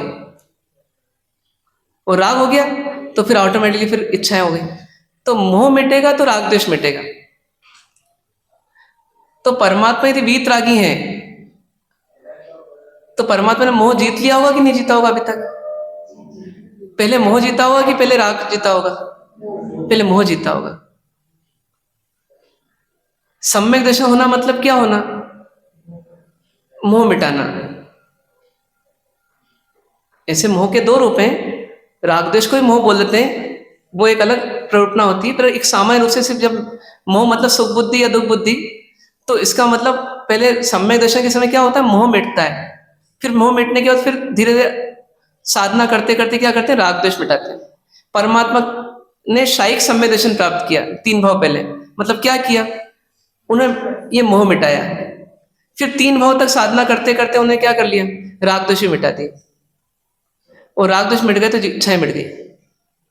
तो मोह हमारी जड़ है, दुख की जड़ कौन है, मोह है।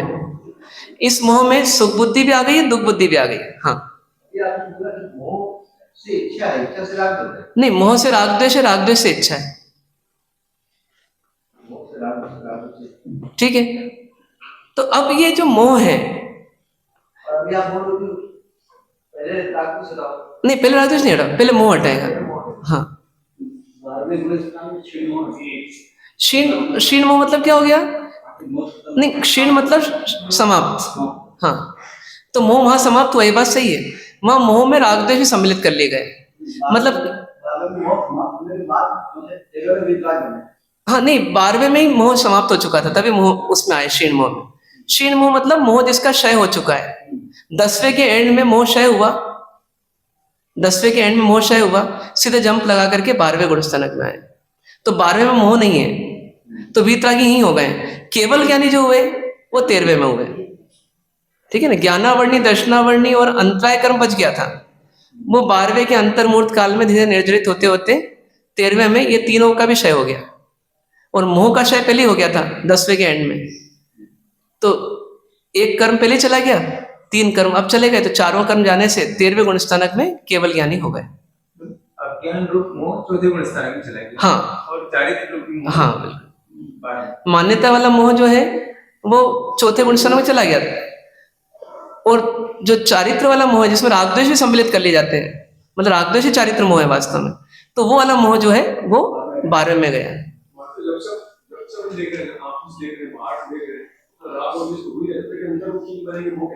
नहीं, अब देखने से मोह नहीं होता, नहीं देखने से राग द्वेष नहीं होता, वही जुड़ान हम करें तो होगा, नहीं होगा नहीं करेंगे नहीं होगा। कल फॉर्मूला बनाया ना कि जैसे कोई मुझे सुखी दुखी नहीं कर सकता, इसका मतलब कोई मेरे को जानबूझ करके मोह पैदा नहीं करवा सकता। मैं अभी आपसे बोलूं कि दिन है कि रात है, अभी क्या है? अभी दिन है, नहीं मैं बोलूंगा कि नहीं रात है, मान लो आप इसको, मान लो क्या आप? महाराज साहब बोले तो भी नहीं मानेंगे, नहीं मानेंगे। हाँ, पर सुदेव मैं मानूंगा, जिनको उन्हीं को ही सुदेव मानूंगा मैं। हाँ, पर जिनको मैं आर्यन सिद्ध बोलूंगा उन्हीं को तो मैं मानूंगा। आपकी शर्त यही है ना? शर्त नहीं है, नहीं आर्यन सिद्ध कौन तय करेगा आर्यन सिद्ध है?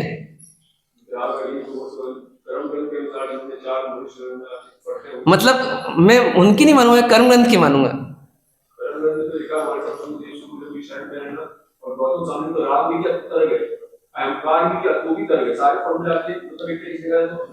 फेल हो गए।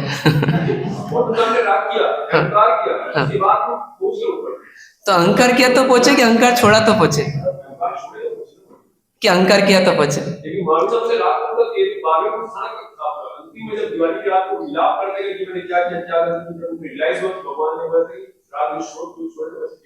नहीं तो नहीं तो प्रशस्त राग था ना, वो भी राग छोड़ा ना तो हुआ। अपन ये समझे, तत्व को समझे अपन, रखो ना बिल्कुल रखो, पर छोड़ना पड़ेगा अंत में, है ना, ये भी मानो, है ना। अब क्या हुआ कि हम जो है पहले इस मोह के टर्म को समझ लें कि मोह जो है वो मोह जो है सुख बुद्धि या दुख बुद्धि है ना। तो अब ये सुख बुद्धि या दुख बुद्धि जो है, ये जो चीज है ये कौन क्रिएट कर रहा है इसको, ये समझे अपन। ये सुख बुद्धि दुख बुद्धि क्रिएट कौन कर रहा है? स्वयं ही कर रहे हैं ना अपन, दूसरा तो नहीं कर रहा। दूसरा करवा सकते हैं अपने अंदर सुख बुद्धि या दुख बुद्धि पैदा, ये तय कर लें। सुख बुद्धि और दुख बुद्धि को हम ही पैदा कर रहे हैं। मतलब सुख बुद्धि मतलब सुख की मान्यता और दुख बुद्धि मतलब दुख की मान्यता। सबकी पर्सनल है, अपनी अपनी, उस पर अपने ही अधिकार है, किसी और का अधिकार नहीं। अब यदि किसी वस्तु के प्रति सुख बुद्धि नहीं आई ना, तो आपको उसमें राग ही नहीं आ सकता। जैसे कश्मीर में कोई पैदा हुआ और वहां के जो पहाड़ है, हरियाली है, झील है, सब चीजें हैं, तो ये जो वहां पैदा हुआ वो बोर हो गया उससे। अब उसको कोई बोलते हैं आज संडे चल घूम के आते हैं, हाँ, तो वो बोले कि अरे क्या करेंगे वहां पर, इतनी गंदगी है वहां पर, क्या जाना वहां पर। छत्तीसगढ़ से तो बीजेपी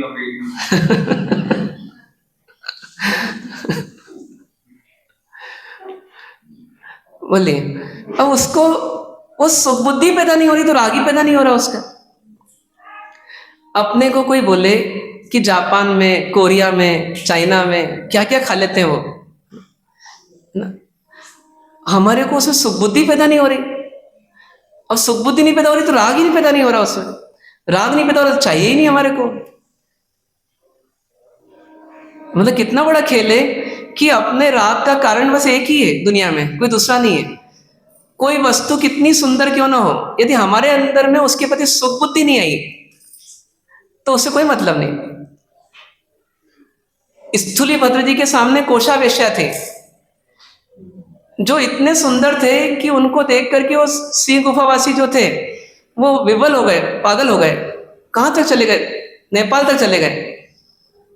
और स्थूलीभद्र जी ने वहां चौमासा किया और वो त्यागी तपस्वी शाबिका बन गई। उनको राग ही नहीं आया। क्यों राग नहीं आया? हाँ,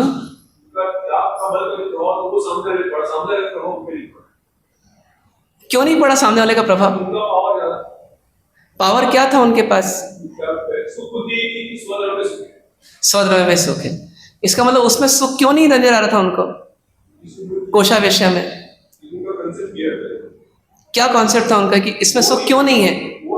नहीं, इसमें मोह क्यों नहीं करना, सुख क्यों नहीं है? इसमें दुख है।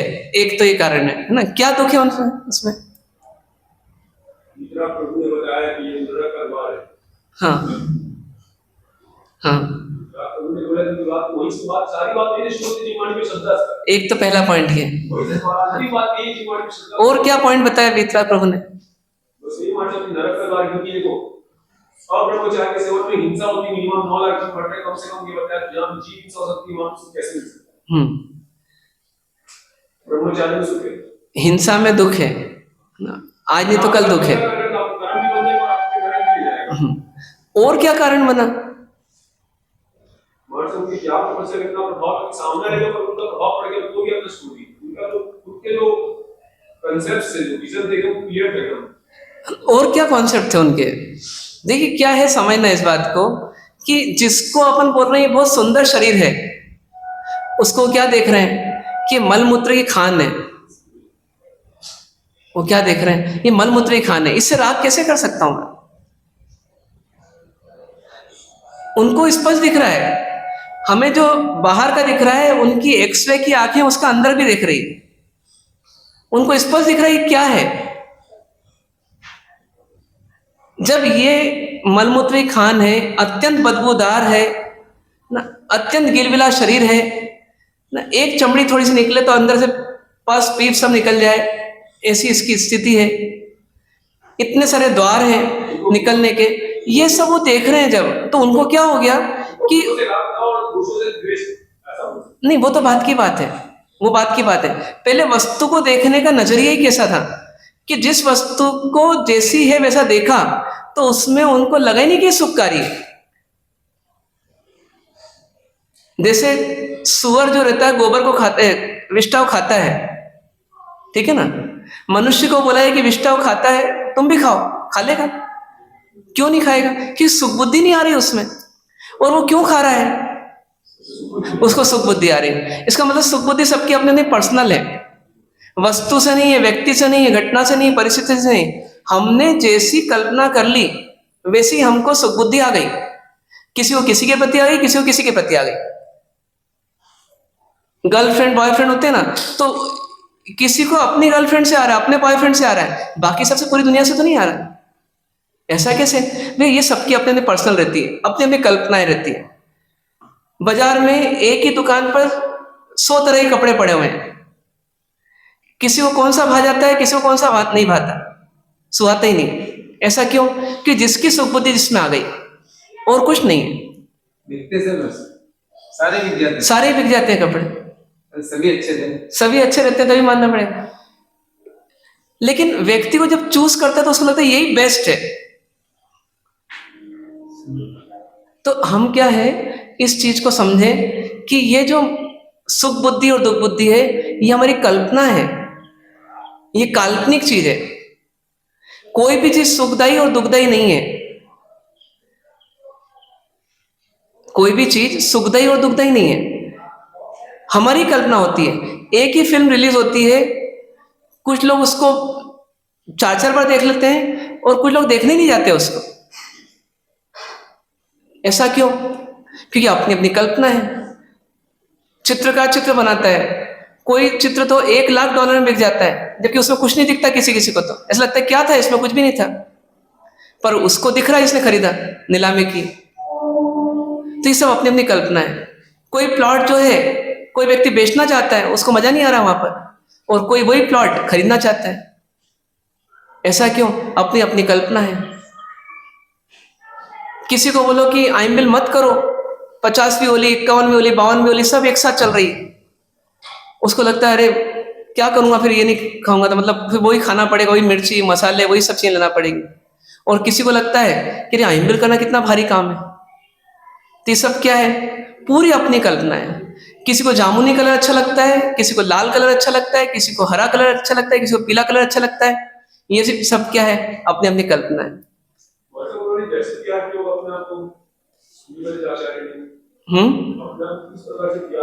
वीतराग प्रभु की आज्ञा स्वीकार की, इसलिए हो गया। पहली बात एकदम 100% सही है।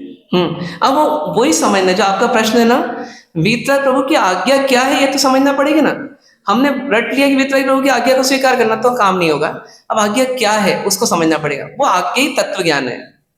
आज्ञा ऐसा नहीं कि ये करो वो मत करो, इतना ही नहीं है। आज्ञा मतलब तत्व ज्ञान, सत्य ये है, असत्य ये है। ये जब समझ में आ जाएगा तो उनकी आज्ञा अपने आप हम फॉलो करते जाएंगे। हमको तो उनके द्वारा बताया सत्य और असत्य का भेद करना है बस। तो अगली चीज क्या हो गई हमारी कि अब ये जो सुख बुद्धि दुख बुद्धि है ये काल्पनिक है, तो फिर हम पूरा ही कल्पना में चल रहे हैं। इसका मतलब मोह भी कल्पना है, फिर राग द्वेष करना, उस कल्पना पे और एक और आवरण चढ़ाना है, और उसके बाद फिर इच्छाएं करना और इच्छाओं में जीना, इच्छाओं के लिए मर मिटना, इच्छाओं के लिए क्लेश करना, कलह करना, सब कुछ करना। ये सब भी पागलपन चल रहा है। इच्छाओं के लिए भी हम क्या करते हैं? हमारा बिहेवियर करते हैं। किसी को मार दिया, किसी को गले लगा दिया, किसी को कुछ गिफ्ट दे दिया, किसी को छीन लिया। अपने भाई की शादी में 1 करोड़ लगा दिया और ग्राहक ने पैसा नहीं दिया तो उस पर केस लगा दिया 1 करोड़ के लिए। ये सब पागलपन जो चल रहा है, मेरा तेरा वगैरह सब, ये सब क्या है? ये पूरा पागलपन है। लेकिन इस पागलपन का मुखिया कौन है? वो मोह है। मोह रूपी सरदार है, उसके राग द्वेष रूपी बेटे हैं, और उसके वफादार फिर क्रोध मान माया लोभ आदि साथी हैं, और फिर उसके बाद पूरे इच्छाएं और ये सब बाहर का व्यवहार, ये सब उसकी पैदल सेना है। मतलब ये बोलना चाह रहे हैं कि सुख दुख और बुद्धि को रखना मान के छोड़ दे, वो करना छोड़ दे। हाँ। और वो सुख करेगा और जो कैसा मान ले, सत्य को मान ले। हाँ, मतलब पर में न सुख है न दुख है। वैसे मिल जाता है। पर में सुख भी नहीं है, दुख भी नहीं है। सिर्फ पर के बारे में हमारा मंतव्य जो है, मान्यता जो है, ये कल्पना है। जैसे ये भवन कैसा है? ये भवन है, ना अच्छा है ना बुरा है। अब हमारी कल्पना होगी, कोई बहुत डार्क के वो देख कर आ गया भवन, तो उसको लगा अरे व्हाइट कलर कितना अच्छा है, और किसी को लगेगा अरे व्हाइट कलर क्या प्लेन कलर लगा दिया, कुछ तो डेकोरेशन होना चाहिए इसका, तो उसको कलर अच्छा लग रहा है। अभी कलर्ड ब्लैक एंड व्हाइट ये सब क्या कल्पना है। आजकल कुछ लोग क्या करते हैं, अपने घर में बहुत सारे कलर्ड फोटो के साथ एक ब्लैक एंड व्हाइट भी लगाते हैं, और सबसे ज्यादा आकर्षण का केंद्र वो बन जाता है। तो ऐसा कैसे? ये कल्पना भी बदलती रहती समय के साथ साथ। निष्कर्ष ये है कि पर में सुख या दुख मानना ये हमारा मोह है, और ये हमारी गलती है, ये हमारा भ्रम है। ठीक है, तो हमें इस भ्रम को दूर करना, इससे समता भाव में हम आ पाएंगे कि न सुख न दुख, इसका मतलब समभाव। ठीक है, तो समभाव का आधार क्या बनेगा कि पर में न सुख है न दुख है। ठीक है, अब क्या करना? अधिक से अधिक सोचना तो उचित अनुचित का सोच लेना जब तक व्यवहार कर रहे हैं, पर मानना नहीं कि ये सुखकारी है दुखकारी है। हम क्या करते हैं, कभी कभी सुख बुद्धि हटाने दुख बुद्धि क्रिएट कर लेते हैं। जैसे लहसन में पहले सुख बुद्धि थी, जब समझ में आया कि इसमें जीव हिंसा आदि होती है तो हमने सुख बुद्धि हटा दी, लेकिन धीरे से क्या हो गया, वो कन्वर्ट हो गई किसमें? दुख बुद्धि में हो गई। अब लहसन कहीं डला हुआ हो, उसकी स्मेल आ जाए, अरे क्या बदबू आ रही, ये प्याज की क्या बदबू आ रही, ऐसा उल्टा। तो हाँ, जैसे कभी कभी क्या, जैसे पूजा के कपड़े बोले कि वाइट कपड़े पहनना चाहिए पूजा में, मान लीजिए जेंट्स को, तो अब क्या हो गया, ये भी एक चॉइस हो गई हमारी कि आप कोई कलर पहन के गया, अरे क्या कपड़े पहन के गया, पूजा में वाइट ड्रेस होनी चाहिए बिल्कुल एकदम झगमगाती हुई। ये भी क्या हो गया, फिर सुख बुद्धि आ गई। तो ऐसे हम फंसते हैं, क्योंकि हम जब तक सुख बुद्धि और दुख बुद्धि नहीं हटाएंगे तब तक हम राग द्वेष को शिफ्ट ही करते रहेंगे बस, और कुछ नहीं करेंगे। हाँ हाँ, अब वो उस पे आएंगे तो वही फिर क्या है, परमात्मा का तत्व ज्ञान है कि तत्व ज्ञान से जब हम देखेंगे तो सुख बुद्धि दुख बुद्धि दोनों हटेगी। और जब तत्व ज्ञान से नहीं देखेंगे, अज्ञान से देखेंगे चीजों को, अज्ञान से विश्लेषण करेंगे, तो हमारे भीतर में सुख या दुख बुद्धि पैदा हो जाएगी। तो अज्ञान जो है वो सुख दुख बुद्धि का स्टार्टिंग पॉइंट है, उसकी जड़ है। पर्टिकुलर प्रोडक्ट की प्रति जैसे आपने चित्रकला में एग्जांपल दिया, तो उसके प्रति वो सुख बुद्धि क्रिएट नहीं थी, मतलब एक जनरलाइज कर देते हैं। हाँ, तो इमीडिएटली कैसे कुछ कुछ पहले से बनी रहती है, मतलब वो बनी रहती है कि ऐसा ऐसा सीन होना तो बहुत अच्छा लगता है, ऐसा बना हुआ है और इमीडिएटली बन जाता है। दोनों बातें, कुछ थोड़ा सेमी प्रिपेयर्ड भी रहता है और कुछ उससे बना भी लेते हैं। वो अंदर में वो तो चल रही है।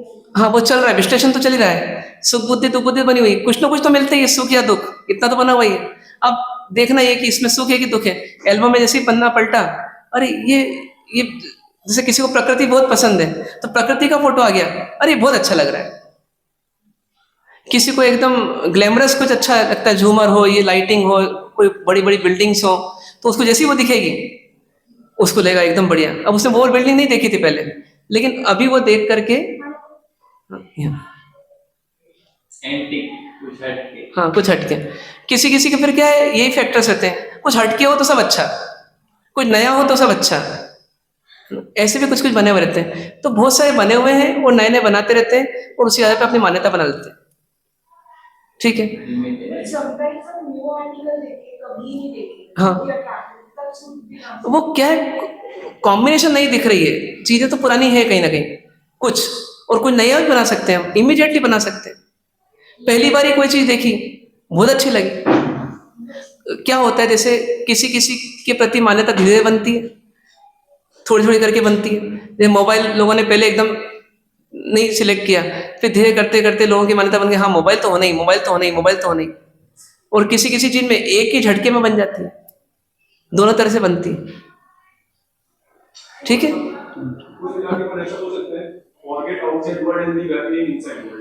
फॉरगेट आउटसाइड वर्ल्ड, हाँ हाँ बस। पर अब क्या है, पूरा नहीं भूल सकते एक्सटर्नल वर्ल्ड को, अटैचमेंट मत करो उससे, इतना कर सकते हैं। उचित अनुचित का तो भेद करना पड़ेगा ना आपको। आप चल रहे हो तो आप बोलेंगे फॉरगेट एक्सटर्नल वर्ल्ड, तो सामने से कार आई तो आपने कहा फॉरगेट इट, तो गड़बड़ हो जाएगी। तो वहां अपने को उचित अनुचित का भेद भी करना पड़ेगा, ठीक है ना। लेकिन राग द्वेष जिससे पैदा होते हैं वो काम नहीं करना, वो कम करते हैं ना, जीरो तो होंगे नहीं अभी पर कम होंगे। हाँ ठीक है।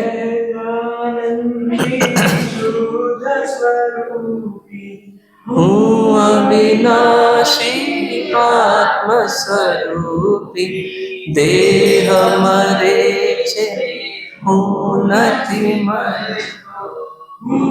अविनाशी आत्मस्वरूपी, सहजानंदी शुद्ध स्वरूपी। अविनाशी आत्मस्वरूपी, देह मरे छे हूँ નથી मरतो। अविनाशी आत्मस्वरूपी, सहजानंदी शुद्ध स्वरूपी। अविनाशी आत्मस्वरूपी, देह मरे छे हूँ નથી मरतो। अविनाशी आत्मस्वरूपी।